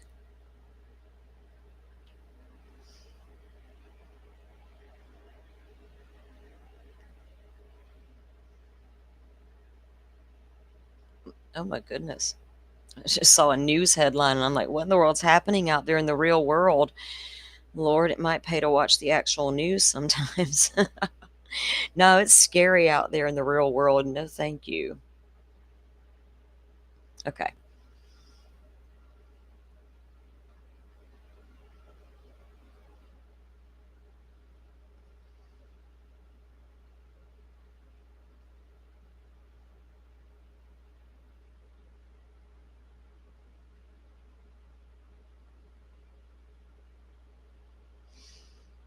I'm sorry, guys. I was looking at your comments because I was not looking at comments. All right. So let me, Dolphin, are you still here? Did you take a break? I'm here. I just was looking up something because Freddie and I were talking about the parking lots or whatever, and whether or not the police could have swabbed the car. So Look, since we were, going back and forth about, all of that, I was like, well, let me just look it up. So, and I do have an answer, but yeah. Freddie cat faces Dolphin. This is my co-host. This is my co-host Dolphin, and that is her angry cat. Well, we don't know what's going on with Kitty Cat sometimes. We're not sure about Kitty's mood. No, I'm okay. I just what do you call it? I was looking for the answer What was y'all's about the conversation difference about? between parking lots. Because it was way back to the yeah, yeah, Freddie, I'm the swimming cat. Yeah. What do you call it? We were talking about whether or not they could have swabbed Koberger's car when it was in the parking lot of the apartment complex. But then he had originally said something about, oh, it was on WSU's campus. But then I was like, no, it's not the campus. It was the parking lot. So then we were talking about that, and I was like, well, if it's in a car in a shopping mall's parking lot, do the police have to go in and contact the owner of the mall or whatever? Uh-huh. So anyway, bottom line is I did find something that said your expectation of privacy in an apartment complex parking lot is reduced compared to your home, but this doesn't Hmm. automatically give police permission to search your vehicle. Right. Courts have upheld that tenants have no reasonable expectation of privacy in common areas of an apartment building, including the parking lot. However, this applies to mainly general police observations, like walking through the lot or viewing a car's exterior. It does not allow for a physical trespass onto your vehicle itself for an intrusive search. So there we go. Yeah. The only thing they could take from that apartment legally was whatever Hmm. he put into a dumpster. Right, that's what I was, yeah, like, oh, Mhm. the thrown away, soda Yeah. can, blah, blah, It's blah. garbage. Yeah. That's fair game. Hmm. Yeah. I mean, if then you got an apartment complex, so you may have to take the whole damn dumpster and dump it. But if you're watching the guy and you see him go drop a bag in the top of the back can, and he Hmm. goes back inside, they could arrange, when as soon as it's picked up. Because if you go in there picking it up now, he could be looking out the window and see somebody grabbing the garbage out. So you're gonna wait for the truck to come in, but they're gonna know, just like in Pennsylvania, they know going in there, we're going to get that man's garbage because the police just said, "Hey, bring us that garbage." Um, and we read that in documents. They certainly sent the trash truck in and didn't they get that, how they got it in Pennsylvania when the trash truck went in and got the garbage and they brought it out and then they obtained Hmm. the Koberger's Yeah. garbage. But so anything he threw away, if they were watching him, they would have seen him do so and could have gotten garbage from there. And if they were following him, they could have, if he threw away something at work, at the on campus, if he had thrown away, or he went to the restaurant later before he went home and grabbed a bite to eat, they could have grabbed, there was probably a lot of opportunity, because I always wondered that, right? When I read the Hmm. PCA, and I'm like, well, if they found that car in November, surely they were following that guy, right? In my mind is automatically they're following him, they're trying to get DNA. Didn't Then I wondered why they didn't get DNA. So then my brain realized we got a criminology student here. So then I was like, okay, well, he wasn't throwing his garbage away. He knew better than to leave garbage on the sidewalk in the garbage can at the little outdoor cafe, unlike Rex Heuermann with the pizza crust. This guy knows better. So I'm assuming at that point they just couldn't get DNA on the guy, and then he takes off and goes across over to Pennsylvania. But I don't know. They didn't know who he was till the FBI was like, "Well, we got the IgG tree built. Here's your name," and it matches. Well, this DNA right here, y'all pulled from that garbage, matches is his dad. They're like, "Whoa, yeah." They found the Q-tip of dad's DNA. So it's just crazy as how that investigation really did unfold. And how what you thought was real, like when I was really thought they were working this two tips at the same time, this DNA, trying to figure out where it came from on the sheath, and working this car tip that WSU found, that the PCA told me that they found was a tip. Turns out it was never a tip at all. So, if it was used to cover IgG, fine. You got to say it at some point. And the FBI came out finally at the end of this case and said, yeah, we proudly used IgG. Y'all get used to it. Even Ann Taylor didn't go to the Supreme Court with it. She backed off. She's like, damn. Goodness. So, it's here to stay. It is what it is. But is it the only way to catch your criminals these days? And did they put others at risk by not being more proactive by investigating Koberger? I think that's the ultimate question for me, because there was too much at risk and they just didn't know who this person was. Was it a freaked out teenage kid who just lost his shit one night on doing the stuff on the powder on the dresser and did all that because he flipped out? Was it just that? Or was it some weird love triangle? Because there's a guy involved in that room, What's going on here? Or is it a serial killer? I mean, do you think their first thought when they saw that type of scene was a serial killer? It could have been, because there's other serial killers that left similar scenes. So I don't know. At least they got the guy eventually. And it's weird to hear the cops come out now and say in their interviews that we would have got the guy eventually, because of that car. How long would it have taken to figure out? Because what they did when they realized they had the name, that's when they decided to look up any records on this Brian Koberger. And that's when they realized, oh, he was stopped in WSU or in Pullman by that lady cop. Oh, he was queried back on November 29th or whatever day that was by these two separate cops. Well, queried by one cop and called in by another cop. That's when they found that out. It's in the documents. So if I was a defense attorney, I probably would have had a little field day with all that information. Whether it got me anywhere or not, I'm about to have a field day with all this. And we're going to paper the court to death on it. Hope it sticks. Just might. Especially if they didn't have DNA. All right, let me check the court feed, guys, and see if there's anything happening there and test out what's going on. One of my buddies is having a little technical difficulty. He just told me because he's planning to stream it. So let me check something here. Uh-oh.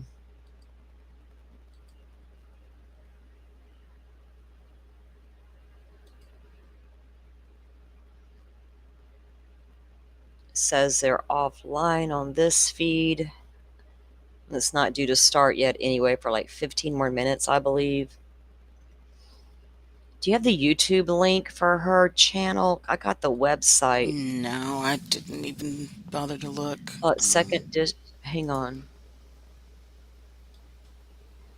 Let me do it this way. Let me see if I can actually pull it up like this.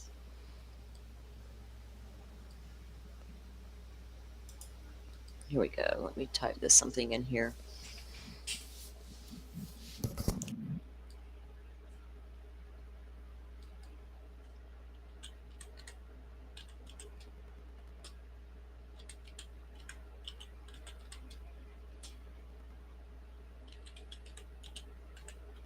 Oh, if you go to the cases of interest site, the court live streams link on the right, Judge Marshall's on there.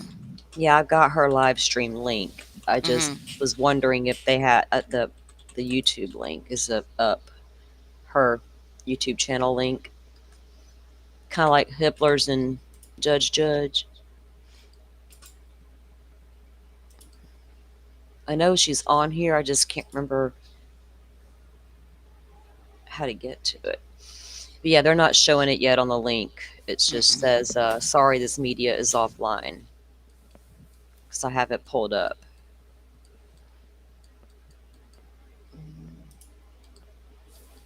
So we got a few more minutes anyway. I'm going to check something on Twitter really quick. Now, guys, we've read we've talked about it here on the channel. The reason we're going to court today, the reason they have the hearing in Idaho is because the family members of the victims have filed temporary injunction, restraining order against release of any more photos, body cam footages, all the things in the Idaho case. But they know full well they're just the custodians of what the county has, right? And then there's the ISP has their stuff. Pennsylvania has their stuff. Everybody's got their stuff. Washington had their stuff. But so they're going to be going to court today about that, about redactions and things they feel like need to be made, because a lot of what it's all public record, right? It's coming out. So Court TV has no feed yet either. I didn't see one this morning either, Freddie, for them or Law and Crime, like carrying it live or whatever, like they normally do. Let's see. Let me read what someone sent me. Okay. All right.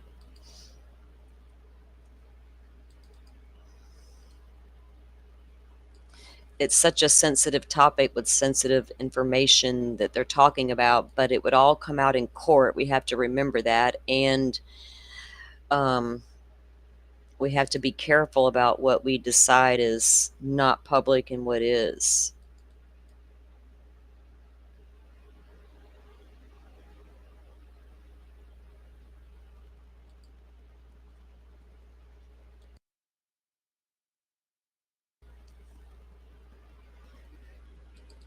Okay.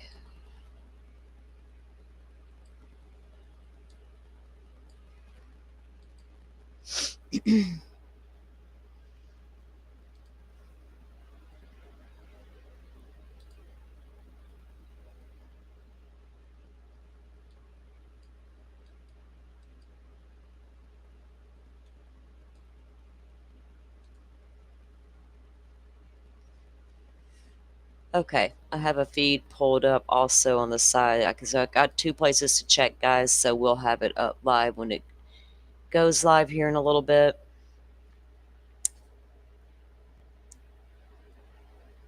You know, I don't know if the networks, Freddie, will like air it afterwards or not. I don't know how they're going to do that. Sometimes they do it that way. They're all covering, I know they all got that Adelson case going, right?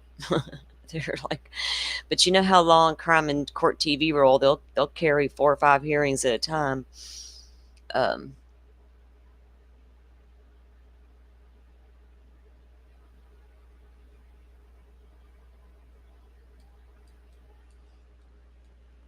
It'll be interesting to see how the judge finds the balance. And we're going before Judge Marshall today. She was the original judge who ordered the non-dissemination order. So it's back before her court now. Olivia and Stephen Gonzalez, how we first met. So if you guys don't know who that is, Olivia, what was it? Chronicles of Olivia? Mm-hmm. The TikToker? Yeah. Kaylee She has a YouTube Gonzalez. channel too. Okay, so Kaylee Gonzalez was apparently a fan of Olivia, Chronicles of Olivia. And the family had reached out to her very early on or something like that. Anyway, she ended up going really dark on the whole Idaho for anything, right? She just went away.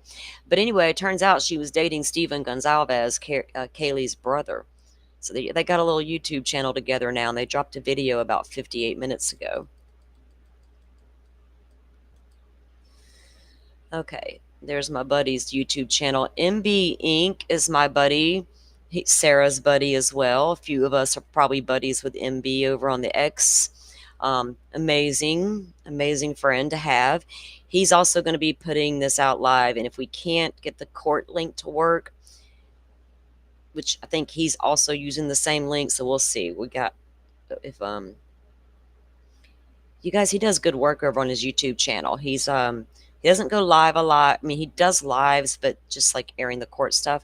But he's got videos and such out, and he's a great X account to follow as well for information. Right? These aren't bullshit accounts. I wouldn't tell you guys to go follow the drama. Sarah, by the way, welcome in. MB Inc. here, Matt. They're just great accounts to follow for a lot of good information and court documents and different things that you might have missed They're very, very good at getting that information out there to us, and I appreciate my Twitter friends like that.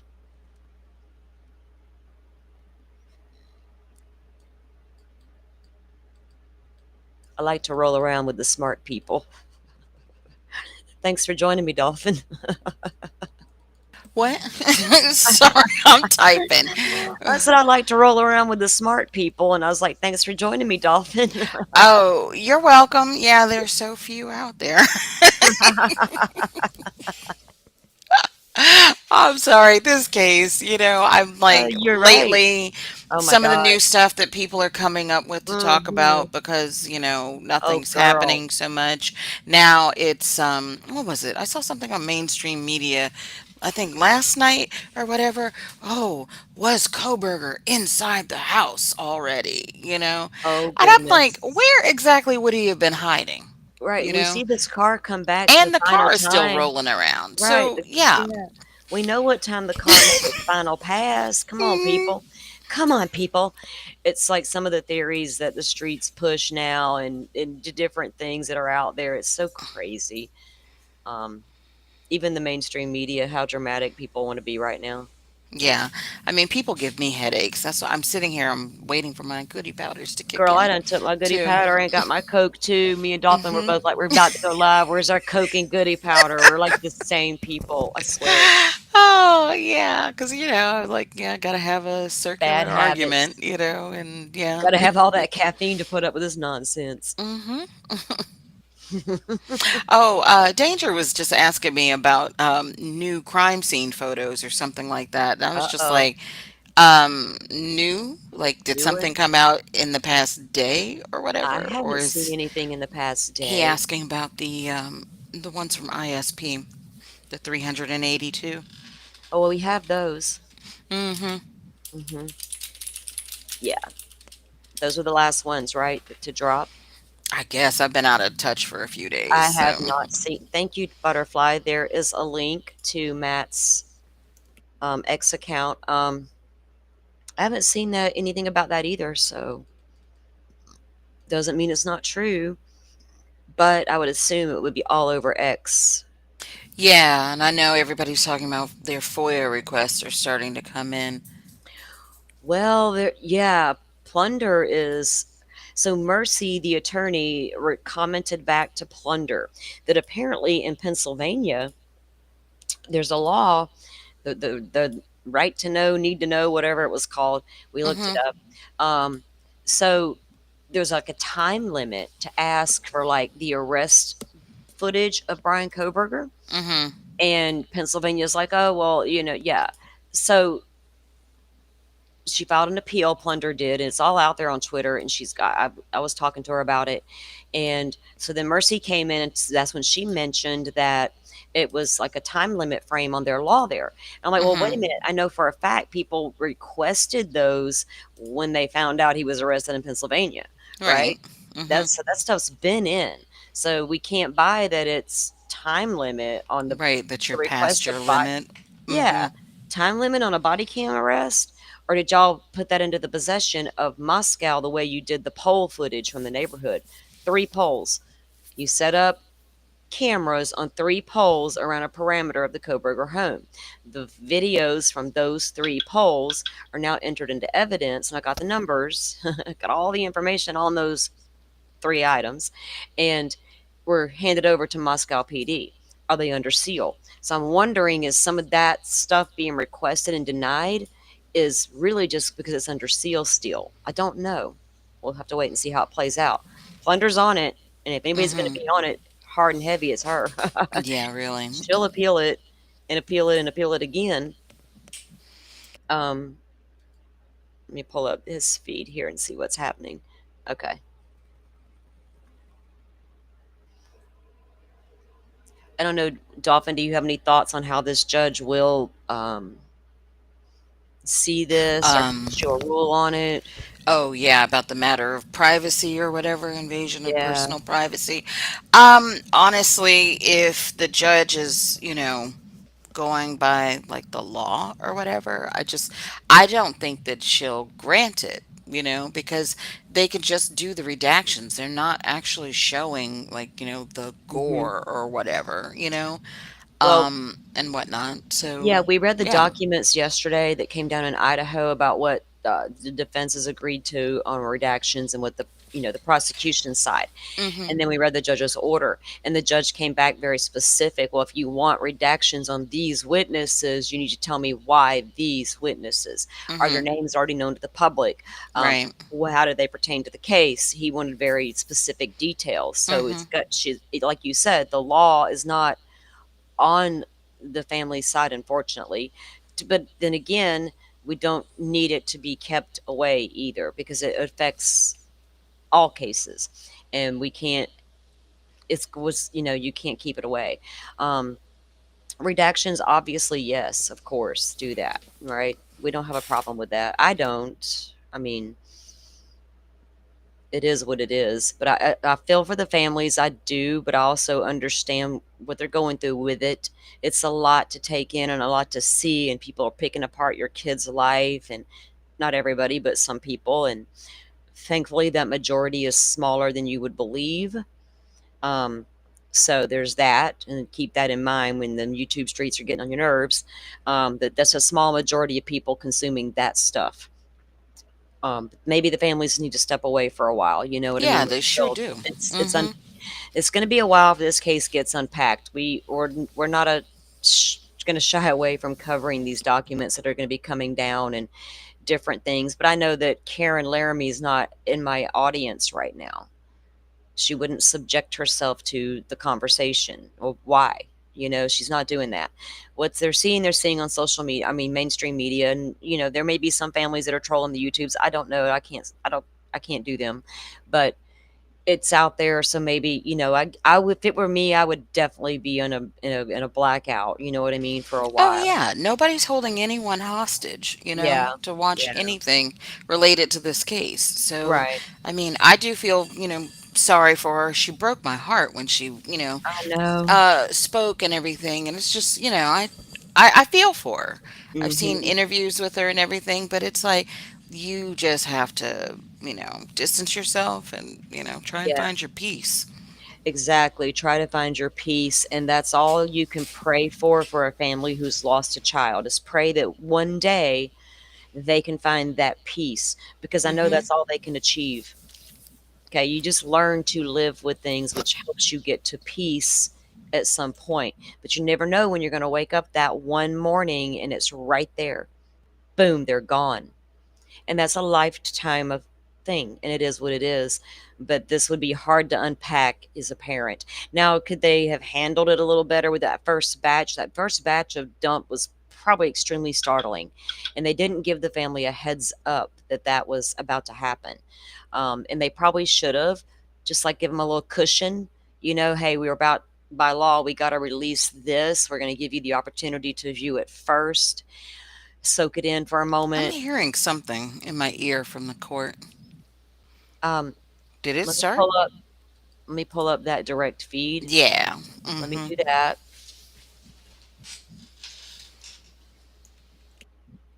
Oh, goodness. Okay, here we go.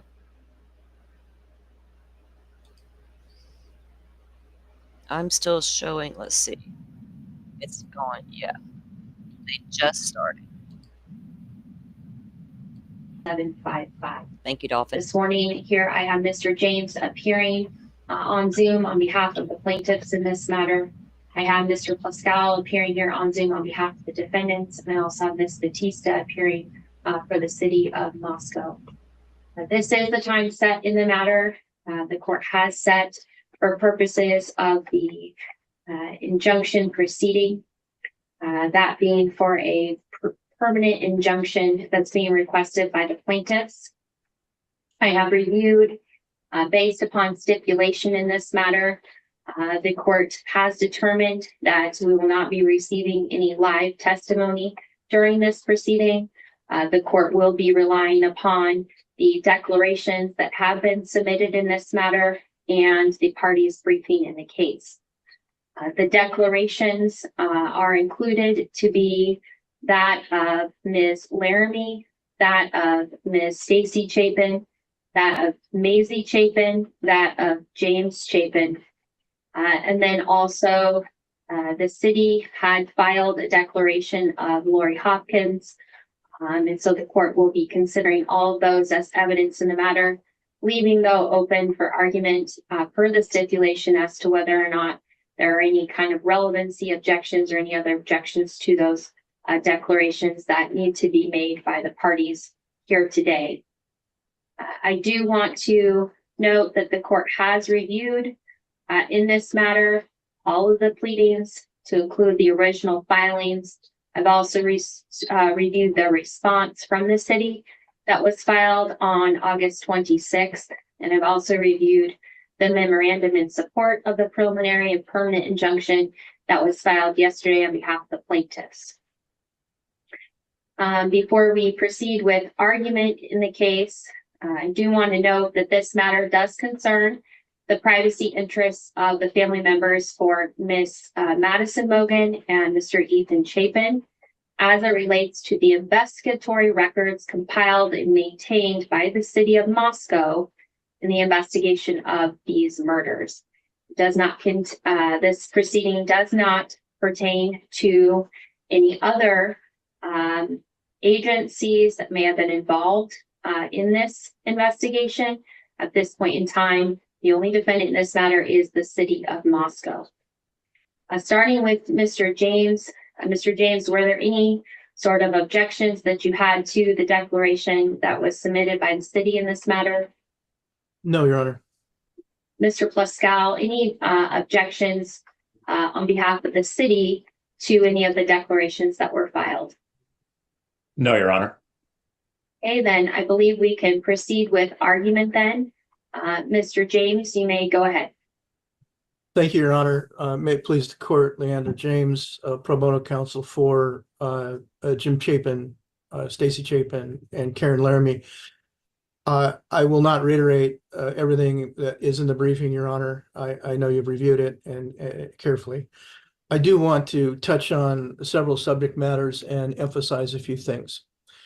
The subject matters are the facts of the case, the uniqueness of the case, and the application of the law to these unique facts. The facts. The city contends and has sworn testimony that it redacted all of the bodies in the case. We submit respectfully that that is factually inaccurate. Blood, as a biological fact, is part of the body. There are portions of these images that show, without any blurring, pools of blood, splattered blood, dried blood, smeared blood. Blood is part of the body. It is factually inaccurate to say that the bodies were entirely blurred. The blood, of course, most of it we see in what we call in the law the death scene images. Here are the bedrooms. There are also images of blood, that splattered blood and other blood. It looks like in images I reviewed, the representative sample, there was splattered blood outside of the bedrooms. What has been sent out, unfortunately, has been sent out, but any further dissemination of information should include complete redaction of all the blood. That's part of the body. Second point I wish to emphasize is that blurring is not redacting. Your Honor has in the record, for example, in the testimony of Stacy Chapin, how incredibly harmful and emotionally damaging it is for her to see images of her son and the other murder victims that are in these images that were released and that may be released. They're in there. They're just blurred. They're just harder to see. The city could have used a black box. They could have truly redacted. But the definition of redaction, which I put in the brief, is that all of the sensitive material is taken completely out. It's not that it's blurred. So we would ask that as part of the order that the city be required to, with any further dissemination, the portions that are redacted are completely blocked out and not simply blurred. The uniqueness of the case. This case is unique in a couple of really important ways.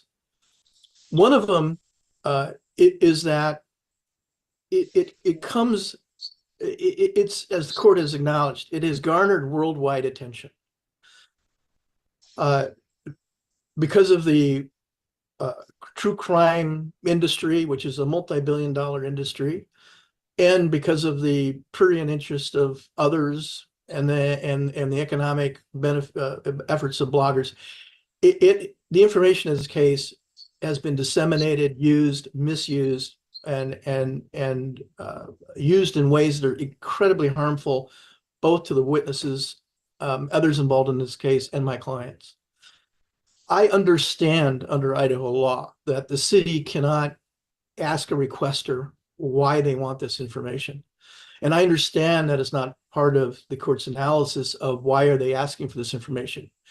However, I respectfully submit that the context of the World Wide Web this day and age, in fact, the technology of this day and age, is relevant to the analysis of the impact on my clients. So while I understand the court and the city is not going to look at why is someone asking for this information, in the context we're in today, I think it's relevant to understanding the impact on an invasion of privacy. And I think it's fair to analyze using that the reality of the situation we're in today. And it's unique for a couple of reasons. Because of AI and other technology that's far over my head, images like this are disseminated within an instant worldwide. It's something we've never had before in history. And the true crime, another prong of that is this true crime sort of, industry that uses this stuff for economic gain and misuses it. And then a third prong of it is that the reality is that people who comment and look at this stuff say horrible things about the family members and others. So I think the context there is important, the uniqueness of the case. Application of law. There are two overarching theories that we put now, arguments we put in front of the court. One is the statutory right to privacy, and the other is the common law right to privacy, which is recognized in Idaho under the Urenga case. A few comments on the statutory right. I think one of the key issues under the statutory right is, there are others, but one of them is who qualifies as a victim. And the court can interpret the statute to determine whether my clients qualify as victims. Now, I think a reasonable interpretation is they do qualify as victims. They were victimized in two ways here. They were victimized first with the murder of their child and sibling that deprived them of the love and affection of the murder victims. It's tragic, and it happened. They were then re-victimized when these images, these gory images, were disseminated to the public, or at least in this case to one media outlet that then apparently disseminated to others because they're now out there everywhere. And my clients have seen some of these images, and the court has the record. It's been a devastating loss to them. They were re-victimized when these images were sent out to the public. I am respectful of the city, and am quick to add, I am not implying and do not mean to imply that the city had any intention to victimize these people. I do not think that. And my clients remain grateful to the Moscow Police Department for everything it's done. But in terms of analyzing who's a victim under the statute, I think it's relevant to recognize that my clients were re-victimized. And I think it's not a reasonable interpretation of the statute to determine they're not victims under the IPA, because it's consistent with other statutory, other Idaho code provisions that recognize the immediate family members of a decedent. They recognize that they have victim rights. In IC 195306 is the victims' rights statute. And it explicitly recognizes that family members have rights of the victims. The application of law here, I think, first of all, in conclusion, under the statute, I think the clients qualify for protection from unwarranted invasion into personal privacy. They also qualify under the subsection small I to not be harassed by dissemination of this information. And again, whether intended or not, the dissemination of this information results in harassing them with emotional damage. So I don't think you can just analyze under subsection 2 little I. I think it's important to look at single I. Even if the court determines, which I do not think the court should, that, well, let me back up. Another reason under the statute why my clients here should be protected was laid out in the court's original analysis in the TRO and in the Gaylord case, which adopted the Gaylord analysis and supporting cases, including Supreme Court cases that recognize that when an individual dies, the immediate family members, the right to privacy of the decedent inures to the benefit of the immediate family members. And the court knows that analysis. The court has thoroughly gone through it. But that also applies here. So for all those reasons of the statute, I think my clients should be protected. Even if the court determines they aren't protected under the statute, which I think would be incorrect. But yeah, if that happens, there still is the common law right to privacy that's alive and well in Idaho and a basis for granting the injunction here. So in conclusion, and that right to privacy specifically includes intrusion upon the plaintiff's seclusion or solitude or into the private affairs. What is more of an invasion here of the parents and the siblings' seclusion, solitude, and private affairs than to disseminate death scene images of their children worldwide? The last thing I want to say on the statutory side, I want to go back to statutory because I meant to emphasize this, Your Honor. The IPA puts an affirmative duty on the city to, once a request is made, they have an affirmative duty within a certain period of time, depending on where the requester is requesting from. They have an affirmative duty to determine both what should be released and what shouldn't be released, what's subject to the exceptions. I understand that, well, that's the statutory scheme. That's what it says. It's plain language. The analysis of the city, and by extension now the court, is triggered by a request. And they're determined what is exempt and what isn't exempt under the statute. It is not triggered by an aggrieved individual under the statute coming forward and filing a lawsuit. That's not required. And my clients, and I believe that under the statutory scheme, this analysis is not just limited to my clients and the death scene images and their rights to privacy. They extend to all others who would fall under protection under both the common law and the statutory scheme. And I give the example in the brief. I'll just say it so everybody can understand where I'm coming from. Imagine a body camera video, a police officer entering a house, investigating a crime scene, and they run across a girl, a naked girl, coming out of a shower, and happen to film it. Now, I don't think any of us would reasonably argue that that should be disseminated to the world. That girl has a right to privacy, and it shouldn't be disseminated.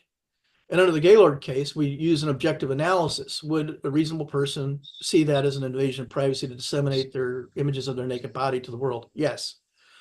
And it's an affirmative duty on the city in that example, were that to happen, to redact those images and protect the girl from the unwarranted invasion of privacy. So my clients respectfully submit that the analysis here extends beyond even their children and siblings. but to others, including, witnesses and others. Now, implicitly, the city has acknowledged that analysis because they blurred images of the face of witnesses and others.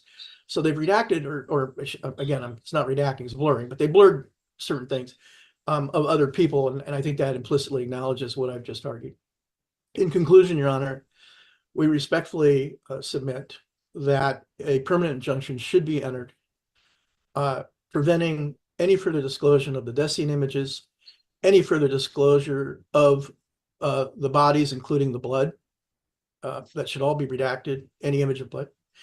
And we would ask that the court also consider what other images are an unwarranted invasion into privacy or an intrusion upon the individual's seclusion, solitude, or private affairs, because we think there are others there, but clearly the core ones that we think are over the line are the death scene images. Thank you, Your Honor, and I'm happy to answer any questions. Thank you, Mr. James. Just a couple of follow-up questions here. So, in your complaint, your clients seek a privacy interest in a number of different parts of the video, to include not only these, as we call them, the death scene images, but to include also the images of witnesses, the sounds or the audio related to those witnesses, any media containing the sounds of the witnesses, and what they may or may not be saying, as far as just the sobbing portions or them crying. So my question is, but then in your briefing, it didn't seem to address some of that. So I was wondering, at this point, are your clients still asserting a privacy interest in the images or sounds of witnesses? And if so, where is that? How do we get there as far as their privacy interest is concerned? Yeah, good question, Your Honor. I'll answer. That links back to what I said about the affirmative duty under the statute. It's our position that the city, and by extension now the court, has a duty to analyze these images and these audio sounds to determine whether exemptions apply to those two. Now, clearly, those images and audio sounds are triggering for my clients and cause intense emotional stress.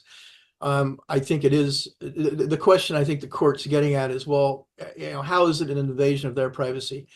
And I would respectfully submit that's really not the analysis. The analysis is once the request is made, then it's the obligation of the city to analyze whether disclosure is an unwarranted invasion into the privacy interests of the person.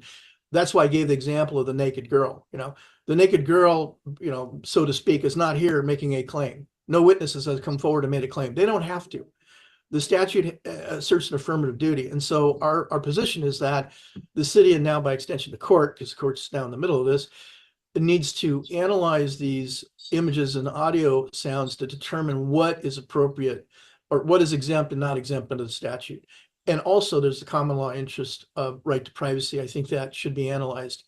And I'll just emphasize it.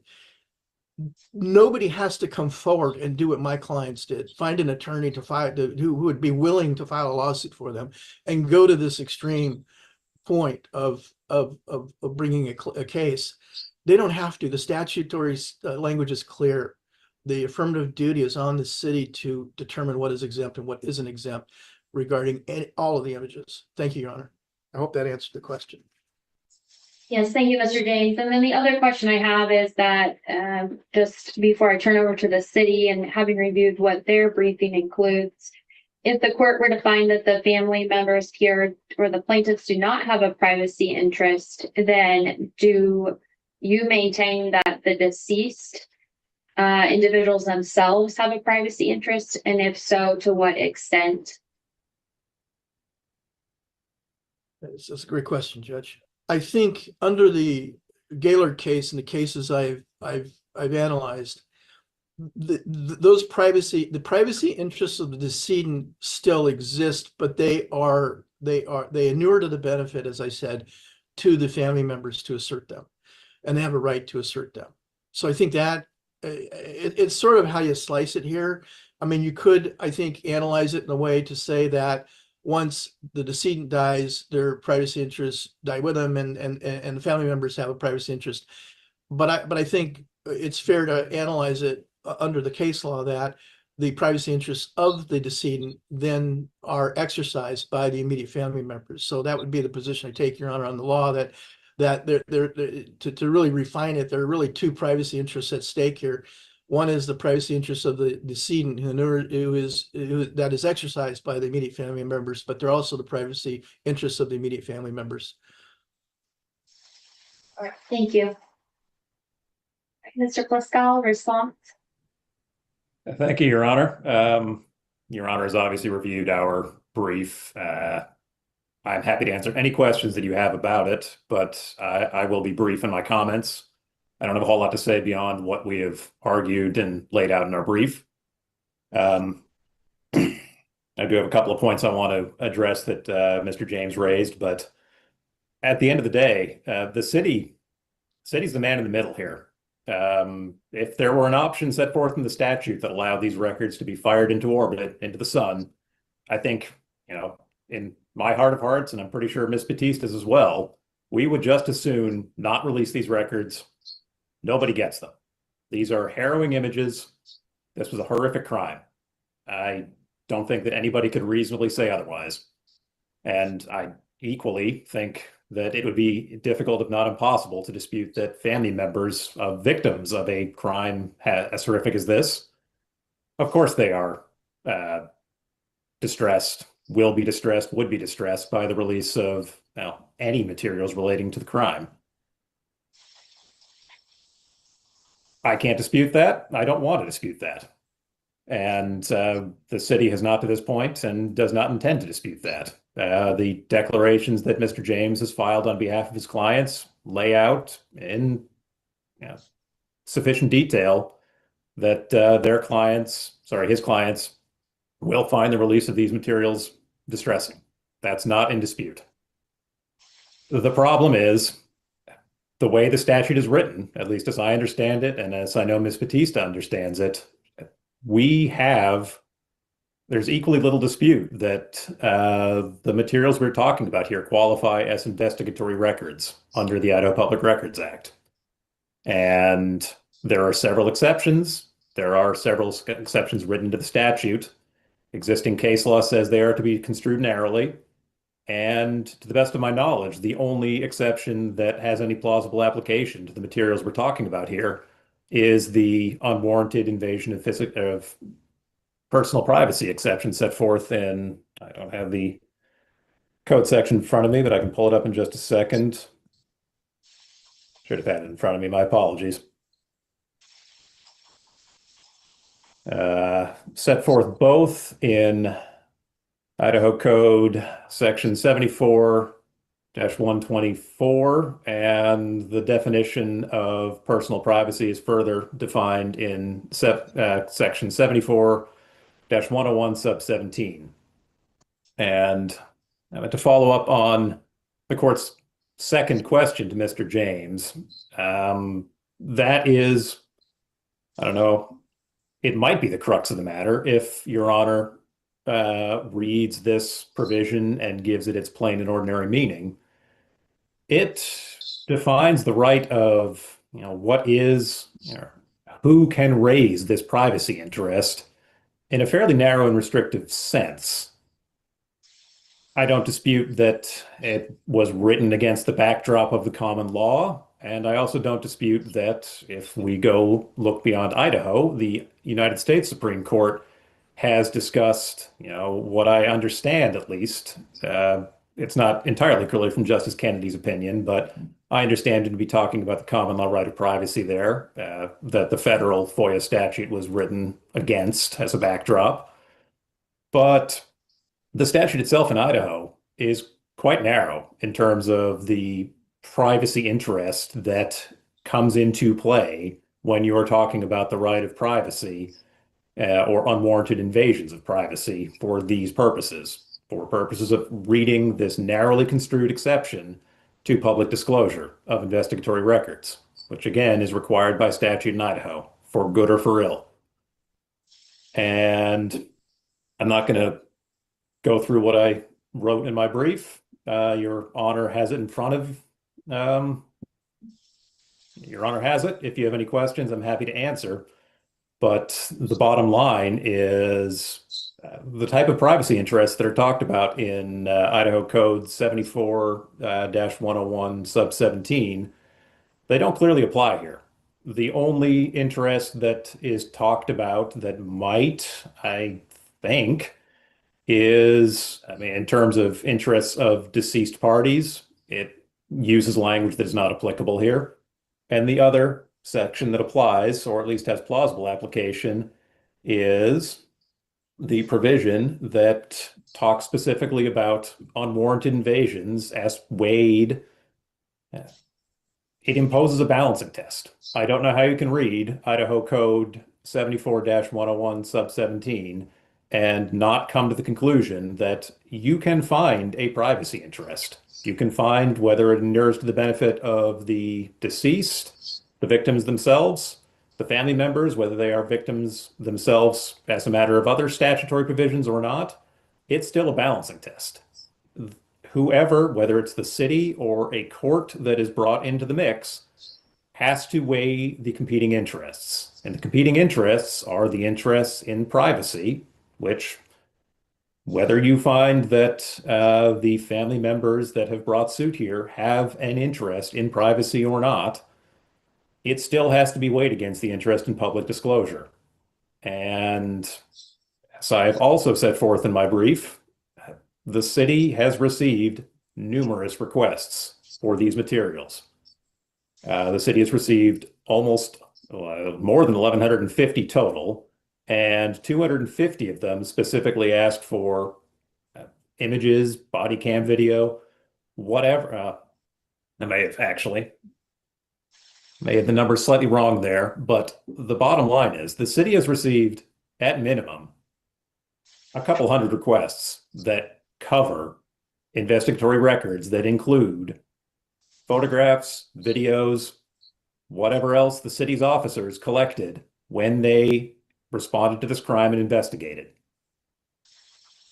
Whether I personally, whether anyone personally thinks these images should be released or not, the city has a duty under the statute to release them on request, unless an exception applies. And as even Mr. James acknowledged, the city doesn't get to ask why. The city doesn't get to look into, quiz the requesting parties on why they want these images.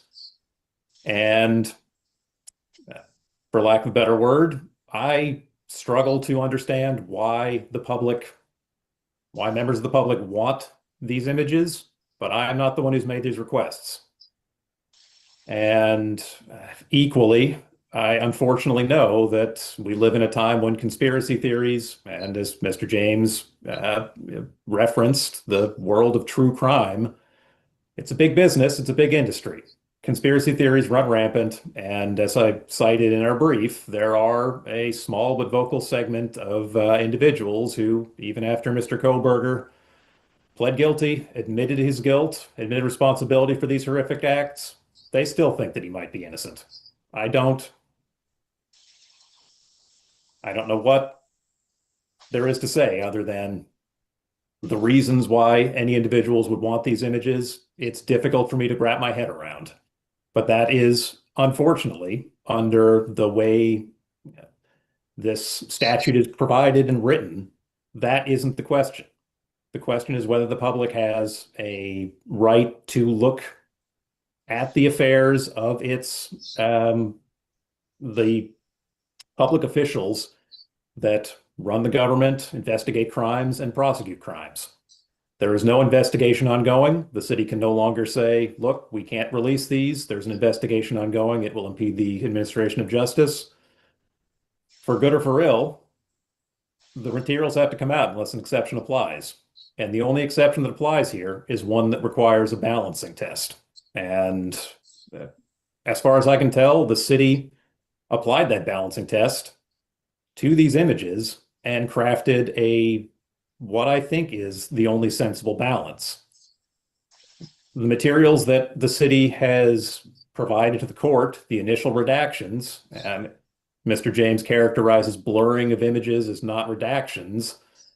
I don't know how exactly to respond to that. If they're not visible because they're blurred, or if they're not visible because there's a black block over them, if you can still see the rest of the room, that seems like a fairly trivial distinction. If the court intends to issue a order that requires that black boxes be imposed instead of blurred images, Ms. Batista can correct me if I'm wrong, but I think that the city would be probably amenable to that. I don't think that that is a hugely burdensome issue. Whether other parties that have requested the images would object, I don't know. The city could end up back in front of Your Honor or in front of some other judge in this district saying the flip side of this argument, which is to say, well, blurring is good enough. Why didn't we get the blurred images? Why do we have to look at black boxes or something similar? As I said, the city is in the middle here. The city is going to get it from either side, and there doesn't seem to be any way to avoid that. As far as Mr. James's suggestion that images depicting blood spatters or blood pools are body parts, I don't know. I don't have a particularly, I don't know how to respond to that, simply put. If I'm cut and blood ends up on the floor, I don't think that is part of my body anymore. I know that there is a fairly extensive body of intellectual property law that gets into residual interests that individuals have in, for example, blood or DNA once it's removed from them. But to say that images of blood spatter is tantamount to and no different from a depiction of a dead body on the ground, I don't think that's a strange argument, and it's not one that I agree with. I don't know how exactly to respond to it other than to say I don't think it's accurate.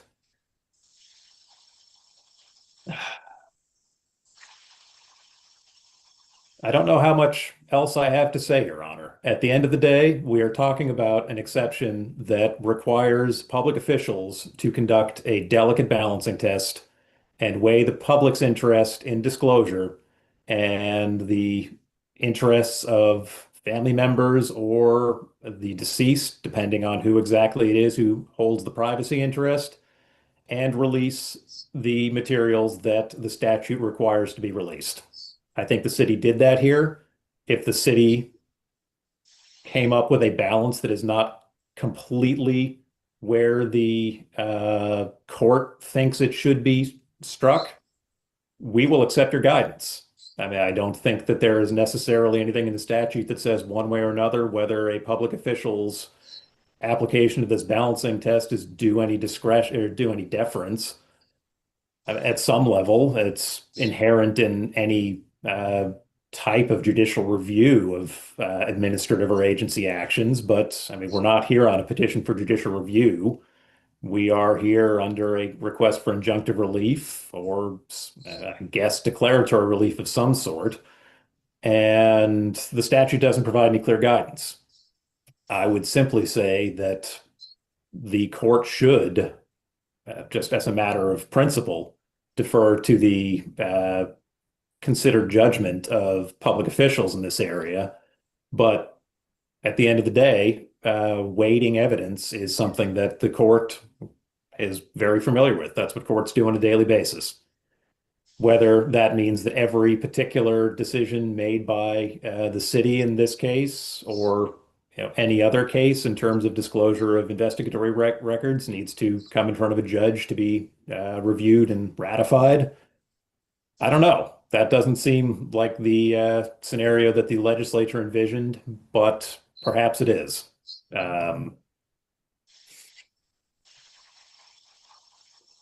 And I'd just like to conclude by saying that Mr. James suggested that this is, in some sense, a unique case. I don't think that's necessarily true.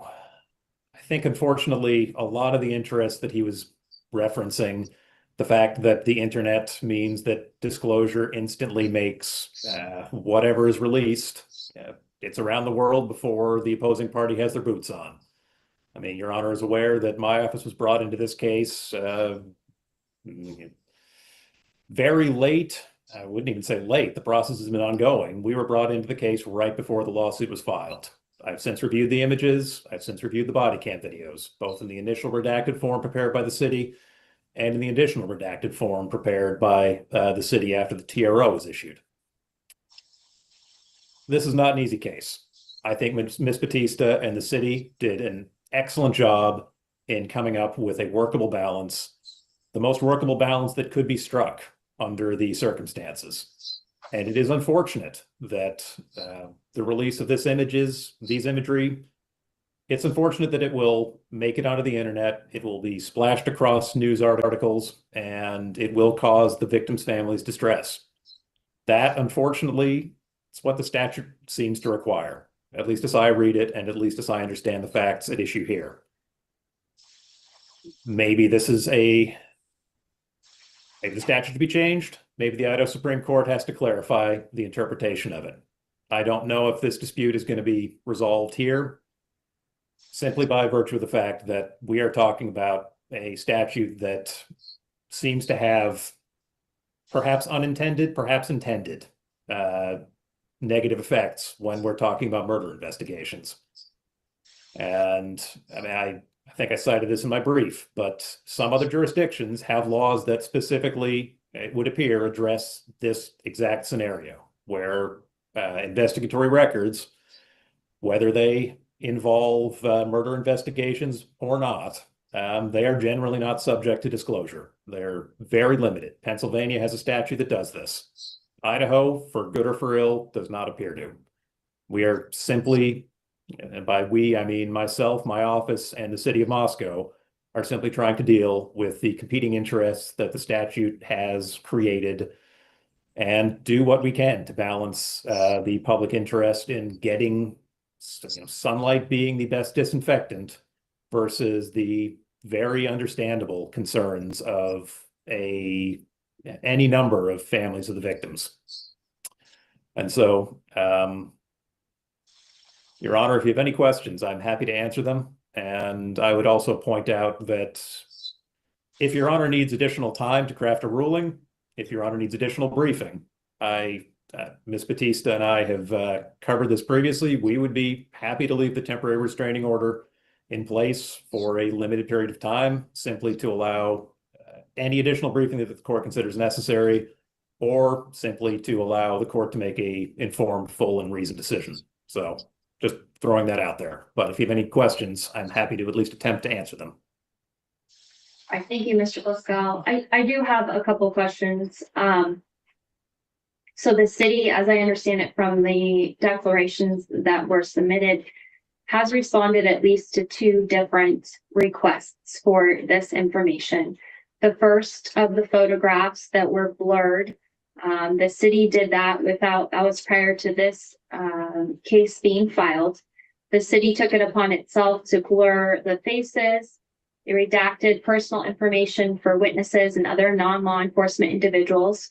They blurred bodies, they blurred photographs within the rooms and other items within the rooms, and then also VIN information on a number of vehicles, license plate numbers, including for vehicles that belong to the victims, or the deceased, I should say, in this case. The reason I believe it's incumbent that we use the term deceased as opposed to victims is because there are other victims in this matter, and I think that being identified as far as the criminal proceeding goes and how that definition applies across whether it's a constitutional protection for those victims that are named, but also under Title 19 that both counsel have pointed to. So one of the questions that I have is in responding to those requests initially, and then also subsequently after the temporary restraining order was issued, which at that point was very limited in what this court issued. That being that the city was restrained at that time from releasing any additional audio, video, or photographs or images concerning or related to specifically Madison Mogen's bedroom, no one else's.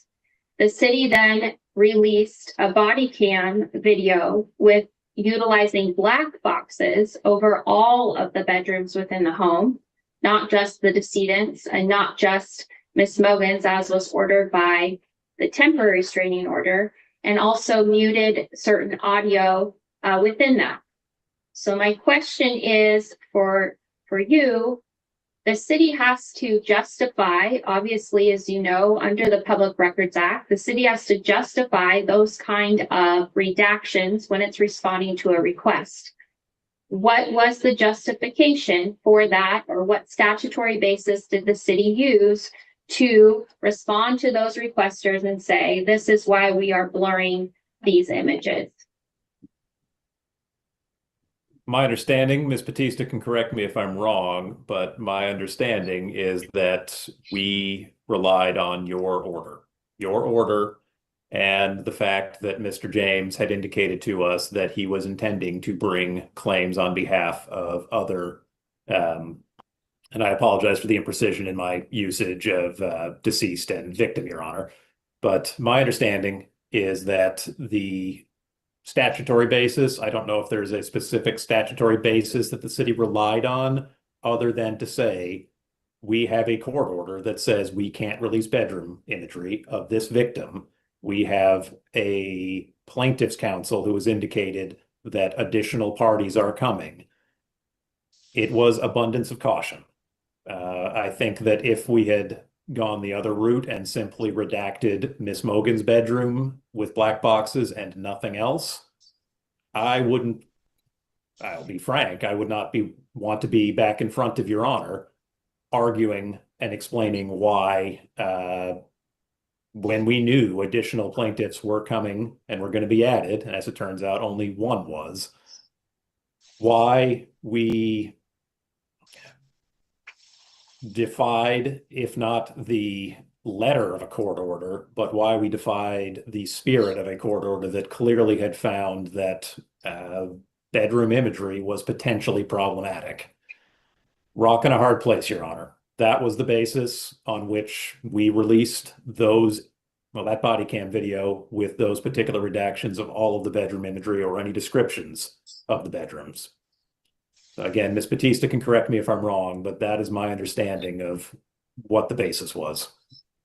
But I guess I'm asking, before any court intervention, the city released images to, as we know, KTVB, I believe was the requester, that have been disseminated. I don't know who or how. I know that's not even part of the analysis here. It doesn't matter, but they are widely available on the internet. Though the city made a decision at that point in time, based upon their statutory duty to respond to a public records request, that they were going to blur certain things, which I went over. There was no court order in place. What I'm wondering is, what was the city's justification? What were they using to justify that blurring or redaction of the images at that point in time? Was it this provision, the unwarranted invasion of personal privacy, or was it something else? Ms. Batista, you're on the call. Would you like to address that? It was based on the unwarranted invasion of personal privacy. Okay. So then my next question is, if that was the case, whose privacy interest was the city asserting? And was it that it was an unwarranted invasion of the personal privacy of the deceased person themselves? Or is it of the family members of the deceased? Do the deceased individuals maintain a privacy interest in their body, their blood, their effects, their personal identification, the VIN on their vehicles, the license plate numbers on their vehicles? Because those were blurred. So is the city maintaining then, if the family members do not have a claim or a privacy interest under this particular exception, is it the deceased person? And how far does that extend, Mr. Pliskow?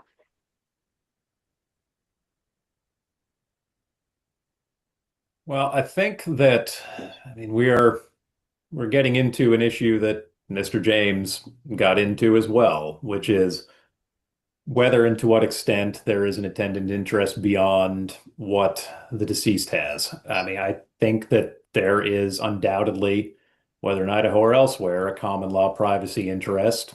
Favish, the United States Supreme Court decision, talks about that, at least in general terms, maybe not specific to Idaho, but I I don't know is the simple answer, Your Honor. It is difficult to say. The statute that defines what an unwarranted invasion of personal privacy is seems to suggest that it is a narrow interest that inures to the benefit of the deceased only. That's the only one they're talking about there. There's no mention of family members. There's no mention of other interested third parties. And yet, I mean, you can look to other provisions of Idaho code and find language that seems to suggest that victims have some sort of interest that might apply here. I think that I think the court has to go by what the specific statute says here. Specific derogates from the general. The specific provision we're talking about here is the specific statutory language that governs the release of public records. And to govern the release of public records, this statutory provision talks specifically about what is an unwarranted invasion of privacy and not. And that's the term you have to look at. Looking elsewhere to terms that are not referenced, the legislature could easily have cross-referenced these statutes and said, this is what it is defined as for these purposes, subject to the limitations set forth in statutory provision X or Y, or in addition to the provisions set forth in statutory provision X or Y. That's not what the statute says. That might be what it should say, but that's not what it says. And to the extent that we are talking about the redaction of private information of what would be like VIN numbers, other personal identifying information specific to the deceased. I wasn't involved with the additional redaction process, so I will freely admit that I might have to turn it over to Ms. Batista on this because I hate to throw her into it, but the exact basis on which these were released is she is much better versed in the analysis and the thinking process that went into that. So, Mia, if you would like to address this, if you can address this, please do. Otherwise, I will attempt to muddle my way through the city's thought process. Your Honor, if I understand part of your question, it was, involving the redactions of the vehicles in the parking lots and the VIN numbers. There are sections within the Idaho Public Records Act that allows you to redact personal identifying type of information. When reviewing those, we felt, in part because of the way these materials were being shared nationwide, really, that not knowing exactly who those vehicles belong to, what could be done with that sort of information, we erred on the side of trying to protect whoever the owner of those vehicles would be, trying to protect their privacy interest. And that's why we redacted those. I'm trying to find the exact section, but I'm not able to find that right this second. But there is a section that allows you to redact personal type of information, identifying information that would include things such as, financial account numbers, social security numbers, driver's license numbers, certain information within a driver's license number, and things of that matter.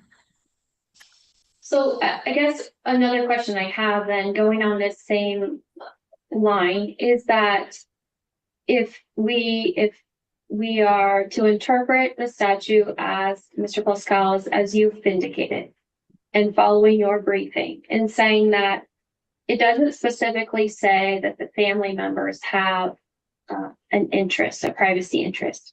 In subparagraph 17A, Roman numeral 2, it says that the disclosure or release of information is likely to violate legitimate and substantial privacy interests of the person identified when such interests are weighed against the general public information. If Mr. Pascal or Ms. Batista, if the court limits the interpretation there to of the person identified being the decedent themselves, then and the city were to release images, video, not blurring, not redacting, just showing the dead bodies. What's the recourse? The decedent person doesn't have, they're not here to challenge that. So who then on their behalf but the family can? I mean, what's the point in having that particular subsection of unwarranted invasion of personal privacy if it's left to the decedent to try to come forth to claim some interest in saying you can't release an image of my dead body? I mean, that doesn't logically make sense. So I'm trying to understand how we can be so narrowly interpreting it if that's what the city is asking. Well, for one, this may be splitting hairs here, but estates of deceased individuals have residual interests. The mere fact that a family member can't bring a claim on behalf of a deceased, but the estate can, is not a concept that is utterly alien to law, whether in Idaho or elsewhere. I think it might be unusual to interpret, a right of survivorship in this context that does not inure to surviving family members, but does to the estate. So sorry, but it's not completely unprecedented. I'm sorry to interrupt you, but are you saying then that what should have happened is that these families should open up a probate and be representatives of the estate of these two individuals, or in order to come and assert? I'm confused on what you're distinguishing. I mean, yes, I think that is the distinction that I'm drawing, simply to say that if it's a personal representative of the deceased or the deceased estate bringing claims, that is the answer to your question. I don't necessarily think that it's an unusual result. I will freely concede that, and it may or may not be what the legislature intended. But at the end of the day, it is what the statute says. And I mean, that is where we come down. And unusual, unorthodox, strange though it may seem, that seems to be what, in our view, the statute suggests. Okay, and so if the court does find that these particular plaintiffs, have a privacy interest, does the city agree that the other deceased victims' families would have a similar interest? Or does the city believe that they should be required, as Mr. James has done here on behalf of two of the decedent's families, filed a suit to assert such interest? I think that I can only answer the claims of the parties that have filed suit here, but as a general principle, I don't think there's much difference. Yeah, if one set of family members have a privacy interest, so do all. And I mean, there's a reason why the materials, the additional redactions the city has prepared, apply to all bedrooms. So go one, so go all. It's the same thing. And I don't necessarily think that there is any reason why, at this point in this litigation, a separate suit would have to be filed by the additional family members. If Your Honor says there's a privacy interest here and it weighs strongly in favor of X or Y, the city is going to abide by that ruling across the board here. It's not going to sit here and play games and say, well, two family members or two families have brought suit, but the other two haven't. So these images can go out, these images can't, and too bad you didn't file suit. I think that we do not dispute that the city has an obligation to apply these statutory exceptions and do so in good faith and to the best of the city's ability. If the court gives clearance and guidance, we might appeal your ruling, but we will abide by it. And if the clear implication of it is that these are privacy interests that apply to all of the family members, and the weighting of the competing interests does not favor disclosure, we're not going to stand on principle or procedure and say, no. 2 families have voiced their interests. 4 families haven't. 2 images get released, and the other 2 don't. There's no difference here. We will abide by your ruling, whatever it is, Your Honor, subject to potentially appealing it. Okay. And then, so my last question, Mr. Foscal, sorry, I do just have one more. So the city has asserted, obviously, that the public has an interest in law enforcement's investigation. That is the primary interest that we're weighing against this privacy interest, and whether or not the release would constitute an unwarranted invasion of that personal privacy, as opposed to, say, a warranted invasion of the personal privacy. The videos depict law enforcement's actions, as we know, as far as going into the scene and those things, as well as the written reports that the city has already released or made publicly available on the website. So I am wondering how that public interest is enhanced with images of the bodies, the blood spatter, the blood stains, when all those descriptions are available in reports. How should we weigh that, or the court should weigh that against the privacy interest? I guess I'm wondering, what is the threshold the city sees as the unwarranted invasion as opposed to just a warranted invasion?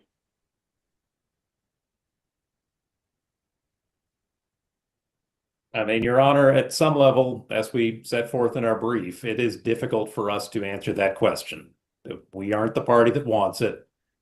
It is difficult for me on a personal level to understand why imagery, body cam videos, and what have you, why they are necessary, what clear, legitimate interest their disclosure serves. I'm not the requesting party. The city has 200 of them lined up. If we turn around and say, we draw the line somewhere, it might satisfy some of them, it might satisfy all of them. I don't know. The city might end up defending several lawsuits from parties that are interested and think that the precise imagery that you have just listed off is utterly essential, whether because they have questions about the investigation, whether they have questions about Mr. Koberger's guilt, whatever the reason may be. We can only speculate as to what that might be, or whether those lawsuits will be filed. At the end of the day, a line had to be drawn, and our understanding is that where warranted and unwarranted lie here, it is, I mean, it doesn't end at the edge of one of the deceased bodies, but it's kind of close to that. Crime scene photographs that show dead bodies are clearly an unwarranted invasion of personal privacy. There's a Supreme Court case that says exactly that. Justice Kennedy talked about it at length. We do not dispute that. However, body cam videos, photographs, other records that were compiled during the course of the investigation that are careful to omit imagery of the bodies themselves, that show how officers processed the scene, that showed how officers investigated the crime, and that dispel beyond, in my view, any possible basis to question that this was a properly run investigation, and there is no reason to doubt the guilt of the party who has admitted that he committed it. I think that it is nothing short of conspiracy theory that gets into why these materials in any form redacted, any form greater, I should say, than, all right, let me back up that just a second. I do not see how anything other than conspiratorial interests would support the release of imagery and body cams beyond the version the city initially prepared and that initially provided to the court for its review. I also don't see how the city can reliably stand up in front of a judge, whether it's this judge or another court, in an action brought by a requesting party saying, we need this imagery. We think that it has these redacted photos with these black boxes that the second set of redactions prepared by the city or something in between. We don't think this is enough. We think these are investigative records. We think we need them to prove or disprove what we think are our understanding of how things went down. Bottom line, as I said, Your Honor, a line had to be drawn somewhere. And if the city came down slightly on the wrong side of the balance, I don't know what there is to say other than we will accept Your Honor's assessment of where the proper balance lies. We might appeal it. We will, however, comply with it. And we are talking about, at the end of the day, concepts of warranted and unwarranted. I mean, Your Honor has been on the bench for a long time. Warrants, reasonable suspicion, Fourth Amendment. These are not standards that are amenable to mechanistic, clearly defined, easily applied in all circumstances definitions. Courts have been wrapping themselves in knots since the beginning of our country, trying to define what is reasonable suspicion, what is probable cause, what is a warranted intervention, what is an unwarranted intervention. And I don't know what else I have to say other than we think the line was appropriately drawn by the city in this case in the initial set of redacted photographs and videos that it released. If Your Honor disagrees, we will move from there.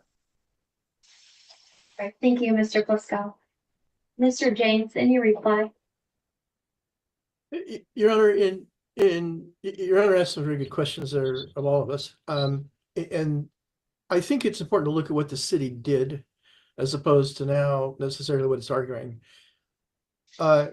Before all of this started, the city released to KTVB these images and redacted the bodies. And they redacted well, I should say they blurred, to be consistent. They blurred the bodies. And why did they blur the bodies? In their view, it was redacting the bodies. And why did they do that? I think one can reasonably infer the city did that because they believed the exceptions within the statute applied. That's why they did it. And Mr. Pascal has candidly just admitted that, under the Supreme Court analysis, that the Desian images are an unwarranted invasion into personal privacy. So I think, look at what the city did. It followed the statute, it thought, by redacting those images, which means the privacy, it's an unwarranted invasion of personal privacy to show the images. The question then becomes to whom. We would assert both for the decedent and for the immediate family members.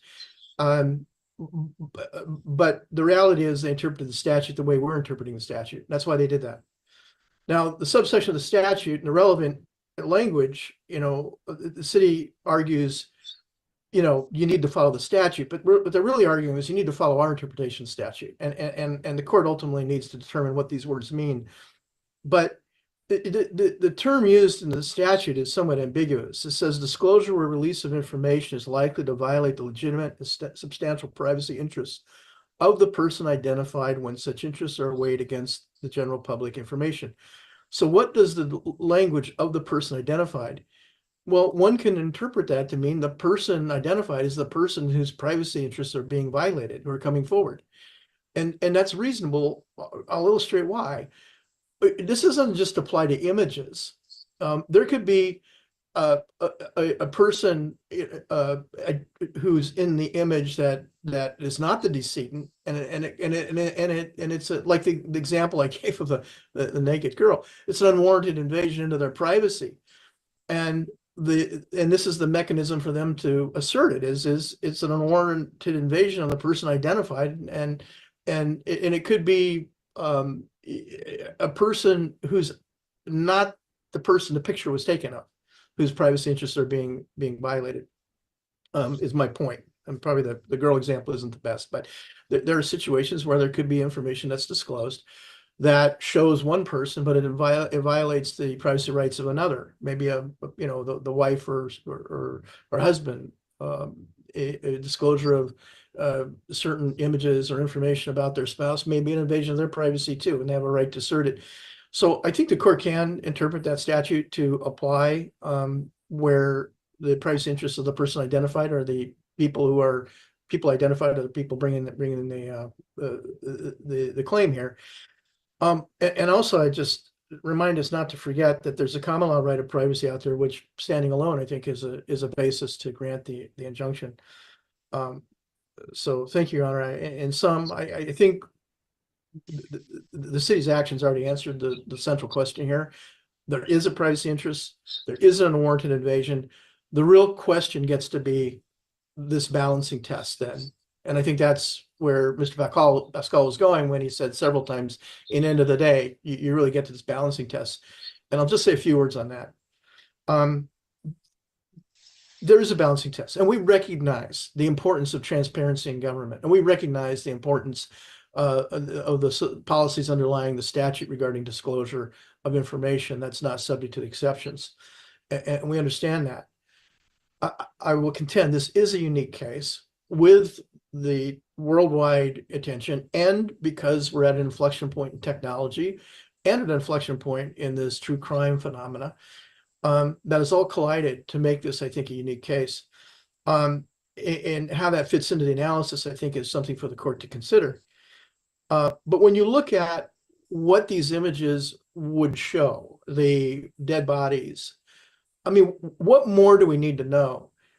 The autopsy reports, for whatever reason, are already out there. If you want to know how many times each child was stabbed, just go read the autopsy reports. They're circulating everywhere. If you want to know how gory the scene was, you can read all that. I think that was partly what the court was looking at. And some of the questioning is, this information is already available out there. Do we really need to put gory images of bodies and blood, which is part of the body, no matter how that's argued, it's part of the body, to put it out there in the world? Under the unique circumstances of this case, no, because there's already so much information out there. You can find this stuff elsewhere without having to look at these images. So in conclusion, Your Honor, I think the city has already admitted that the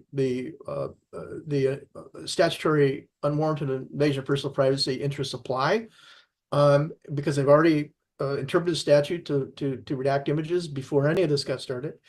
And the question then gets to be, where's the line for the court? And I think the court has already found that the death scene images are over the line. We think some audio and some other images are over the line. And we respectfully ask the court to enter the permanent injunction. Thank you. All right, thank you, Mr. James. All right, thank you, counsel, for your submissions, including the briefing on this. I am going to take the matter under advisement and issue a decision. In the meantime, the temporary order that is in place specifically was in place until an extension is granted or the order is vacated upon further hearing. The temporary order will remain in place pending the court's decision.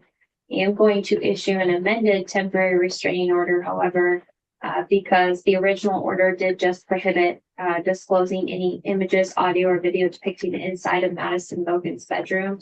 Given the additional plaintiffs in the matter and the city's agreement at this point in time, based upon the argument presented in answer to the court's question, that if the court does find there's a privacy interest ultimately for these families, that privacy interest would extend to the other, at least decedents, victims' families, without filing a suit in the matter. I'm going to just extend the temporary restraining order to include that there wouldn't be any disclosure of images, audio, or video depicting inside of Madison Bogan's bedroom, I am going to say at this point in time, of the Madison Bogan's bedroom, Haley Gonsalves's bedroom, which was also black boxed at one point in time, and then Xana Kernodle's bedroom, in which Mr. Ethan Chapin was located. At this point in time, just so that there aren't any additional release with those things until we can get at least a final decision here, quite frankly, I think the court has made clear in its temporary order decision that was issued on August 15th that I think we are really looking at the death scene images, whether or not those should be released, and if so, to the extent of which, whether they're blurred or otherwise redacted, what that is going to look like so as not to cross the threshold of the unwarranted invasion that's being asserted. But again, I thank counsel for your time here this morning, as well as your briefing on the issue and the declarations. I will take the matter under advisement and we will be in recess for today. Anything further, Mr. James, in this matter? No, on behalf of my clients, we thank the court for the judicial guidance the court has provided and the riveted attention the court has given to this case and the expedited nature of the case. And we are grateful that the court, however it comes out, we are grateful for the court's judicial guidance. All right, you're welcome. Thank you, Mr. James. And Mr. Pluscal, anything else on behalf of the city here today? I would just like to thank you as well for your time and your attention to this matter, Your Honor. And that is all. Thank you. Thank you. We will be in recess.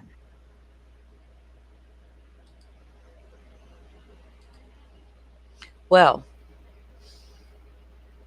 it got a little long-winded, didn't it, Dolphin? Oh, yeah. I was like, okay, I got both There's sides. my big sign. Yeah, I got both sides clearly. Let's wrap it up here. I honestly didn't expect her to make a decision today, but honestly, it shouldn't take her long because she needs to make her decision based on the law.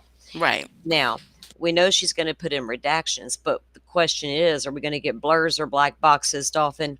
That seems to be the whole gist of this hearing, right? Yeah, but you know what? They Pluscal kept saying that, the second round of redactions, right? Which leads me to believe that everything was blurred in the beginning. And then when this TRO came up, then they went back and put the black boxes in Right. for the body cam, like before it was released. Yes.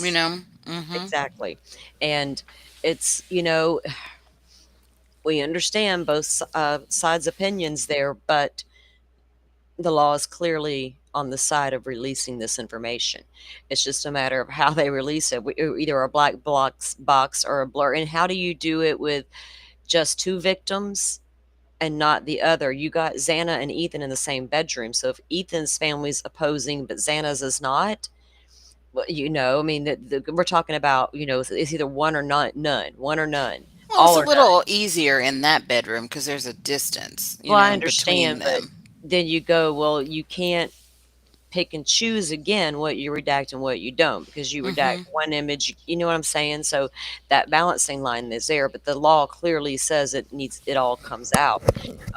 It's just, to me, it's just a matter of what we put up there to cover it, either a blur or a black box. And I think we've all agreed in the chat about the blood and the blood spatter. It is what it is, right? It's not no longer. We see that. How many times have we seen that in other crime scene photos, right?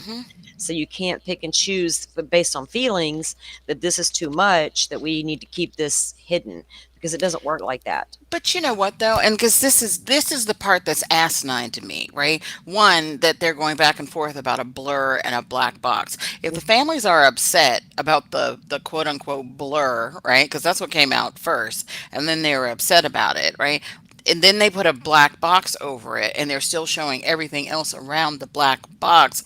Guess what? The families still know where the bodies are in that photo. Yeah. So what is the, what's the problem? An example. Stay off the internet. I agree.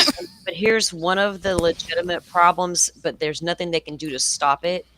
Like they said, the AI stuff, right? So people will take and manipulate the images and make their little weird shit. They're going to do it. I'm seeing the most ridiculous AI images of Brian Koberger right now. It's disturbing. I don't even understand why Why am I seeing this? Why do you think that's cute? I don't think that's cute. I think it's creepy of you to do. So that's just my personal opinion on it. Some may think that shit's quite funny, and you live for it, but that's do you, boo. But I'm saying I find it creepy, and I know people are going to do it, but there's nothing we can do to stop that. Not us, right? And it's not fair that people who want to analyze stuff for crime scene purposes and investigations and talk true crime, like Mm-hmm. they just cite that we do. But some of us do it in a different way than others, and it is what it is. But the law is it has to come out, and we have to be super careful with what we decide to keep private. And And even their attorney has a weak argument. You know, very he's weak. coming into court talking about blood is a body part. Since Yeah. when is blood a body part?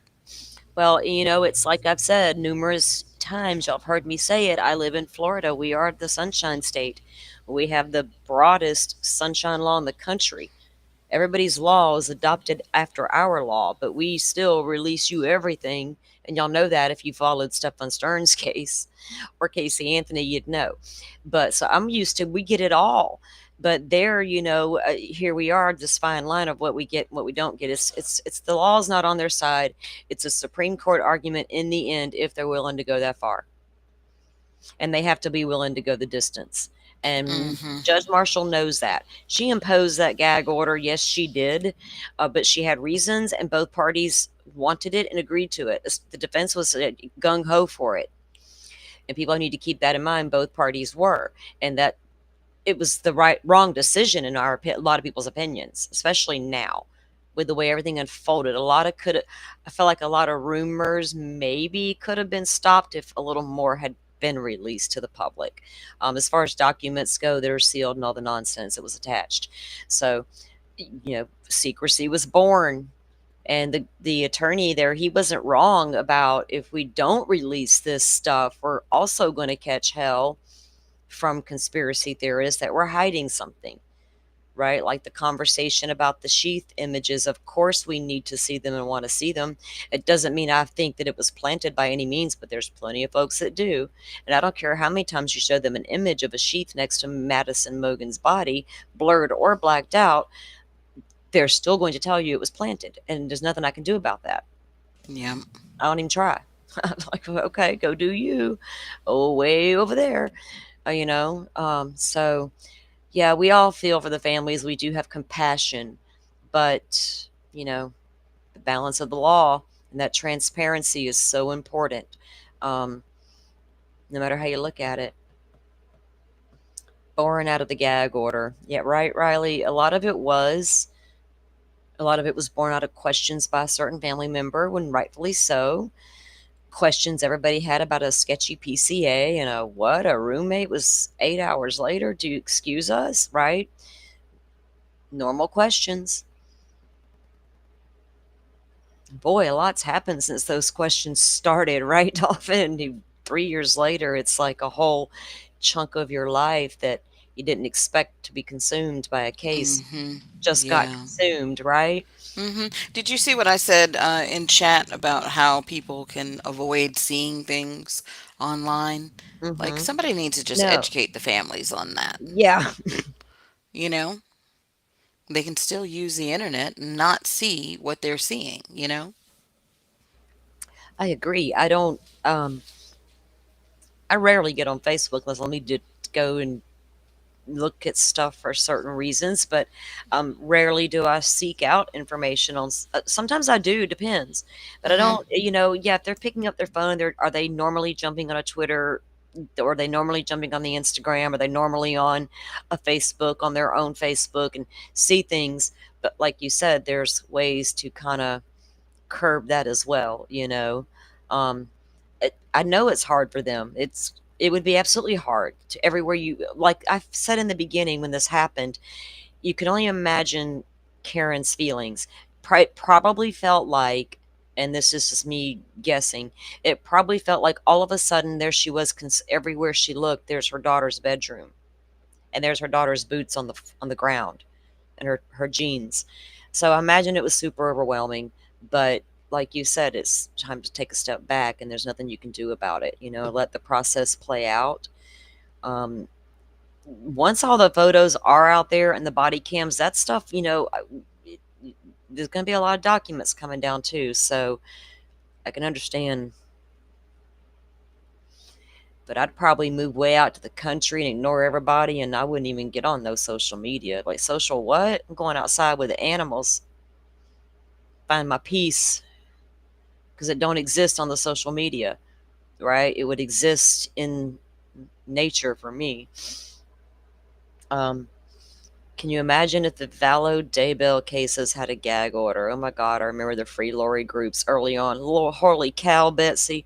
Could you imagine Free Lori groups, Free really? Lori? I didn't even know they existed. I'm about to, like, don't let Joe Schmo hear that shit. I don't even know where my buddy's at. Good thing he's not here. He'd be like, his head would be spinning. Lord, could you imagine Free Lori? Hashtag Free Lori. Hell no, not here.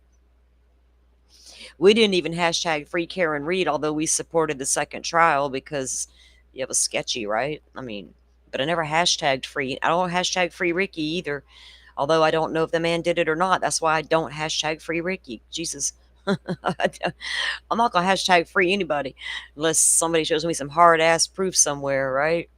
That's a big Yeah, bold for that's a sure. big bold statement to make. I free somebody. I don't know, dude. I don't know. That's the problem. Transparency is a problem if we don't get it, like in Delphi. It's a super duper problem. So fortunately, and hopefully the judge will make. So, Dolphin, did you review the Idaho documents that came down about the unsealing of the first batch of records? Right?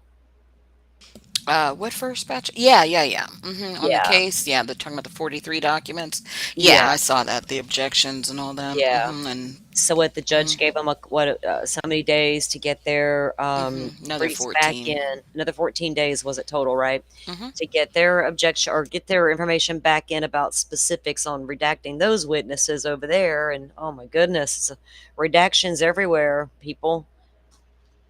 Yeah, the stuff that had to do with the special investigation and Yeah. alternate Oh perpetrators. man, there's a few people that was running wild with that little special investigation stuff. Ongoing investigation. They're like, see, look at this. Like, did you understand the context of that? Did you, somebody on X actually went back and then came back like, oh, okay, I read it all right now. Okay, like, okay, thanks. Because you should have done that to start with. Before you went all Hmm. gung ho up on the X about, look, still an investigation going on. Go read why. Or, go take a look at that. But it's crazy, crazy stuff. I don't know, guys. Hopefully, she won't sit too long before she makes a ruling. I can't, because the law is on the side of the state. I can't imagine it taking her too long to say black box or blur. It's pretty freaking simple, if you ask me. Freddie, thank you for coming in. I appreciate you being here. We always enjoy when we have Dolphin up co-hosting with us. We always appreciate her coming in and hanging out with us. Dolphin, you had an experience last night, didn't you? You want to tell us a little bit about it? Oh, yeah. What was I gonna say? Oh, sorry, I was typing.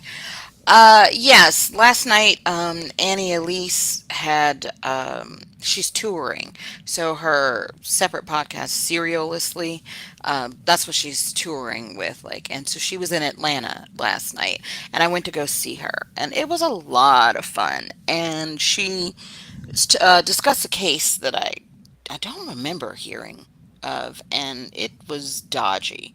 And she did interviews with the family, and had snippets of that and everything. And it actually was a super interesting case. Yeah, so I was like, oh, I would definitely go see her again. That's cool. I was wondering how it would be, or what kind of presentations she would have, being. Mm-hmm. So she has podcasts, right? I mean, Mm-hmm. I didn't know about her until the Idaho 4 case, and you know what I'm talking about because she had some early information that turned out to be quite accurate, but um, Mm-hmm. which led to a lot of speculation on the YouTube streets. But Mm-hmm. it was pretty accurate information to come to find out. But I didn't know of her before then, and I didn't really watch her a lot or know where to find her. Like, she do podcasts and stuff, I guess. Well, Her yeah, but YouTube she's on channel. YouTube though. Mm. Mm-hmm. Okay, so she does got a YouTube channel. I didn't know if she YouTube. was She's straight got to a huge TikTok YouTube or channel, oh TikTok, and yeah, mm-hmm. all the things, Yep. all the things. I know she covers a lot of different cases, right? Yeah, yeah, all the same stuff that everybody, in true crime covers. People Mm-hmm. love the cat. They always have. Everywhere we've ever went for 3 years, people love the cat. We love the angry cat, I call him. Yep, Mm-hmm. angry cat. Yeah, but she doesn't do, the daily, type shows or whatever. Yeah, She'll wait, let, a lot of stuff come out and then do like, one big yeah, video that's like a recap or whatever. yeah. But yeah, and she's been getting a lot of traction on Nancy Grace and, different I've shows noticed that. have been Court having her TV. on Court Mhm. TV. Yeah. Yeah, I've noticed that she's been on a couple of places lately. So good for her. Good for her. So that what was it like a just her alone, or were there other people there, or what was the No, other? it was just her. Her sister, I guess apparently her sister's been on a couple of shows or something. Uh-huh. But so her sister was with her, didn't really say anything. So she was on stage. It was like in a bar slash Okay. restaurant or whatever. She was on a stage, like a big space. And, she just sat there and was like, uh, oh, was came to talk to you about this other case, right, that hasn't been solved. And, there's kind of, I guess, what do you call it? Issues with the police, like, really investigating, and they've switched investigators 4 different times and all this. And I was like, yeah, okay. And the audience was really interacting with her. It's like, because as soon as they heard a certain thing, everybody in the audience was like, yeah, it's Yeah. this, or Yeah. whatever. So it was really nice. And it was nice to meet other true crime people that are like here. So, Yeah. exchange numbers with some people. Oh, I recommend it, your podcast, your Oh, channel to well, people thank because they you, were ma'am. like, "You're welcome." They were like, "Well, who do you watch?" Right? Well, I was just like telling them different people, and we we were talking about Coburger a little bit. mhm. Well, good. Now, We do hmm? appreciate that, and we do appreciate everybody listening. We do try to we try to have intelligent conversations, but we do I get cussy, but it is what it is. But we so that's nice. It's always good to go out and meet like-minded people, right, that are into the same thing. Because a Hmm. lot of us, like my family, could care less. Well, my son listens to me ramble on about stuff, and occasionally he'll ask me a question about a case he's heard, like that time that lady got off for murdering her husband or running him over. He's talking about Karen Reed. He came home that day, and he's like, he had to give one of his coworkers a ride to the other dealership or something or another, and the guy mentions, "Hey, did you hear about that lady who ran over her husband and got away with it?" And so my son asked me, "You've been covering that weird case?" I'm like, "Dude, that's not what happened. They weren't even married, Hmm. you know." But it's just funny that, so it's fun to meet the like-minded people and talk true crime, right? Yep. Yeah. So hopefully we'll get a few listeners out of the Atlanta, Georgia area there. Yeah. Come on down. Welcome in. Welcome in. Um, let me see here. What in the world's going on? Okay, let me do it this way. I'm trying to look at something, guys, and it wouldn't let me. I was like, what? Yeah. She's gonna be at CrimeCon too. So when is CrimeCon? You're going to CrimeCon, correct? September 5th through the 7th.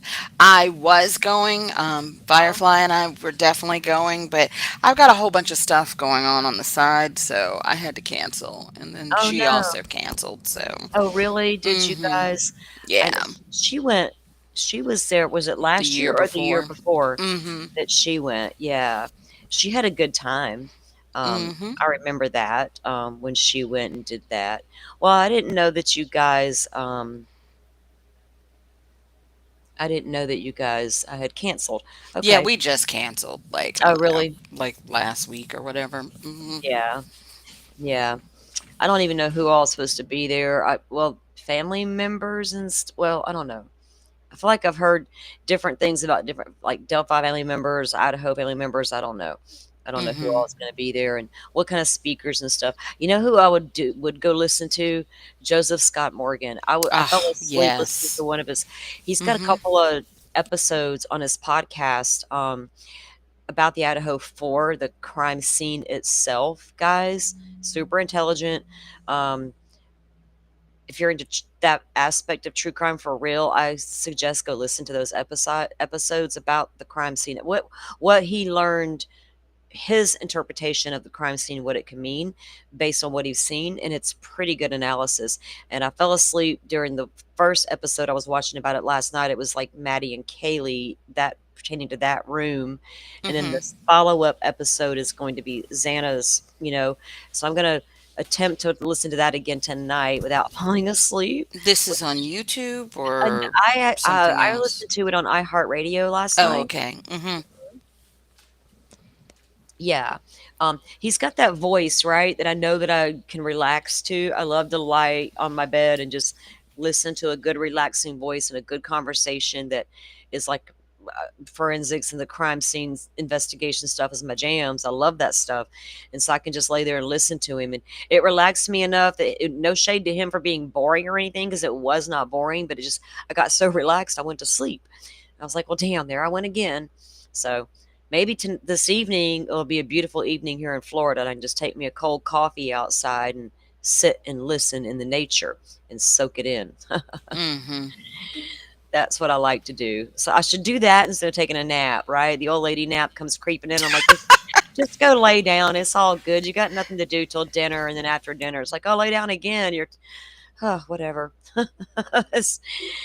I'm enjoying this phase of my life. I can eat when I feel like it, sleep when I feel like it, go outside and sit when I damn well feel like it. And nothing stopping me. Whatever. All right, guys. Well, we'll keep an eye out on anything new coming down the pipe. Tomorrow, we are going to get into a little more of the Mickey Stein situation. I'm still reviewing some of the documents in the Idaho 4 case and looking at the WSU stuff and things like that, and putting together a topic show, because there's just a lot out there, and and I don't know, some stuff gets real repetitive and I'll get bored, but I need to keep up with what's going on over there in Mickey Stein's world too, and what the hell's happening in Letcher County, because that's weird what's going on there. We need to look at it. So we're going to do that tomorrow if you guys want to tune in for that. There's an interview I played once here on an early show we did on that case, that it was the judge, Mullins, and he was doing a special about the drug program that he had implemented in town, right? And he's got the women sitting around him, giving him prompts for helping them. And I'm like, oh, wow. So I need to find that video again. I want to add it to the show to review, because it's pretty damn, after hearing what we heard in these ladies who were speaking out now, and then remembering I saw that, I was like, what in the world, Judge? Oh, Lordy. Vicki Lawrence, Reba McEntire, they wasn't wrong. You can't trust your soul to them backwoods Southern lawyers. The judge in the town's got bloodstain on his hands, apparently. Y'all, what in the hell? All right. So we'll review that tomorrow. Hey, Joe, welcome in. Dude, we're about to send out. Where's he going? I don't know. We're going to send the bat signal out to find Joe. I just saw something about tickets, plane ticket, hotel reservation I all think at once. he might have decided to go out to Crime Con. That's good. I think that he did mention that to me. I haven't talked to Joe in a couple of days. We talked a few days ago, but anyway. Oh, and Ms. Woozy is going too. Nice. Good deal, good deal. Joe, I think you got a big show coming up soon, I believe. Joe's got his 1-year anniversary on the YouTubes coming up. Oh, that's nice. Yeah, so he's going to do a big show over there. I think he's going to have a couple of guests, including me. So y'all tune in. Go sub up to Joe and turn your notifications on all the good things. And tune in for all of that. So, all right, guys. Well, I'm going to let you go for the day and get my afternoon stuff done around here. There may or may not be a nap involved. I don't know yet. We'll see. And we'll be back tomorrow, and we'll get caught up on what's happening in Mickey Stein's case. Dolphin, thanks again for coming up and joining us. We appreciate it. Oh, you're welcome. And everybody coming in and being part of the conversation. That's what it's all about here. You guys know that. I appreciate it. Thank y'all for sharing your thoughts during the hearing. They're all good. Y'all had great points. So, again, we do empathize with the families, but, We understand the law is the law, and we want to respect that as well. So hopefully they'll find the balance. We'll see how Judge Marshall rules on it. Black boxes or blurs, which one will we get? It's Idaho 4, you can't make it up. Y'all have a good afternoon, and we'll see you back here tomorrow. Bye, everyone. Bye. Thank you all for watching this here video.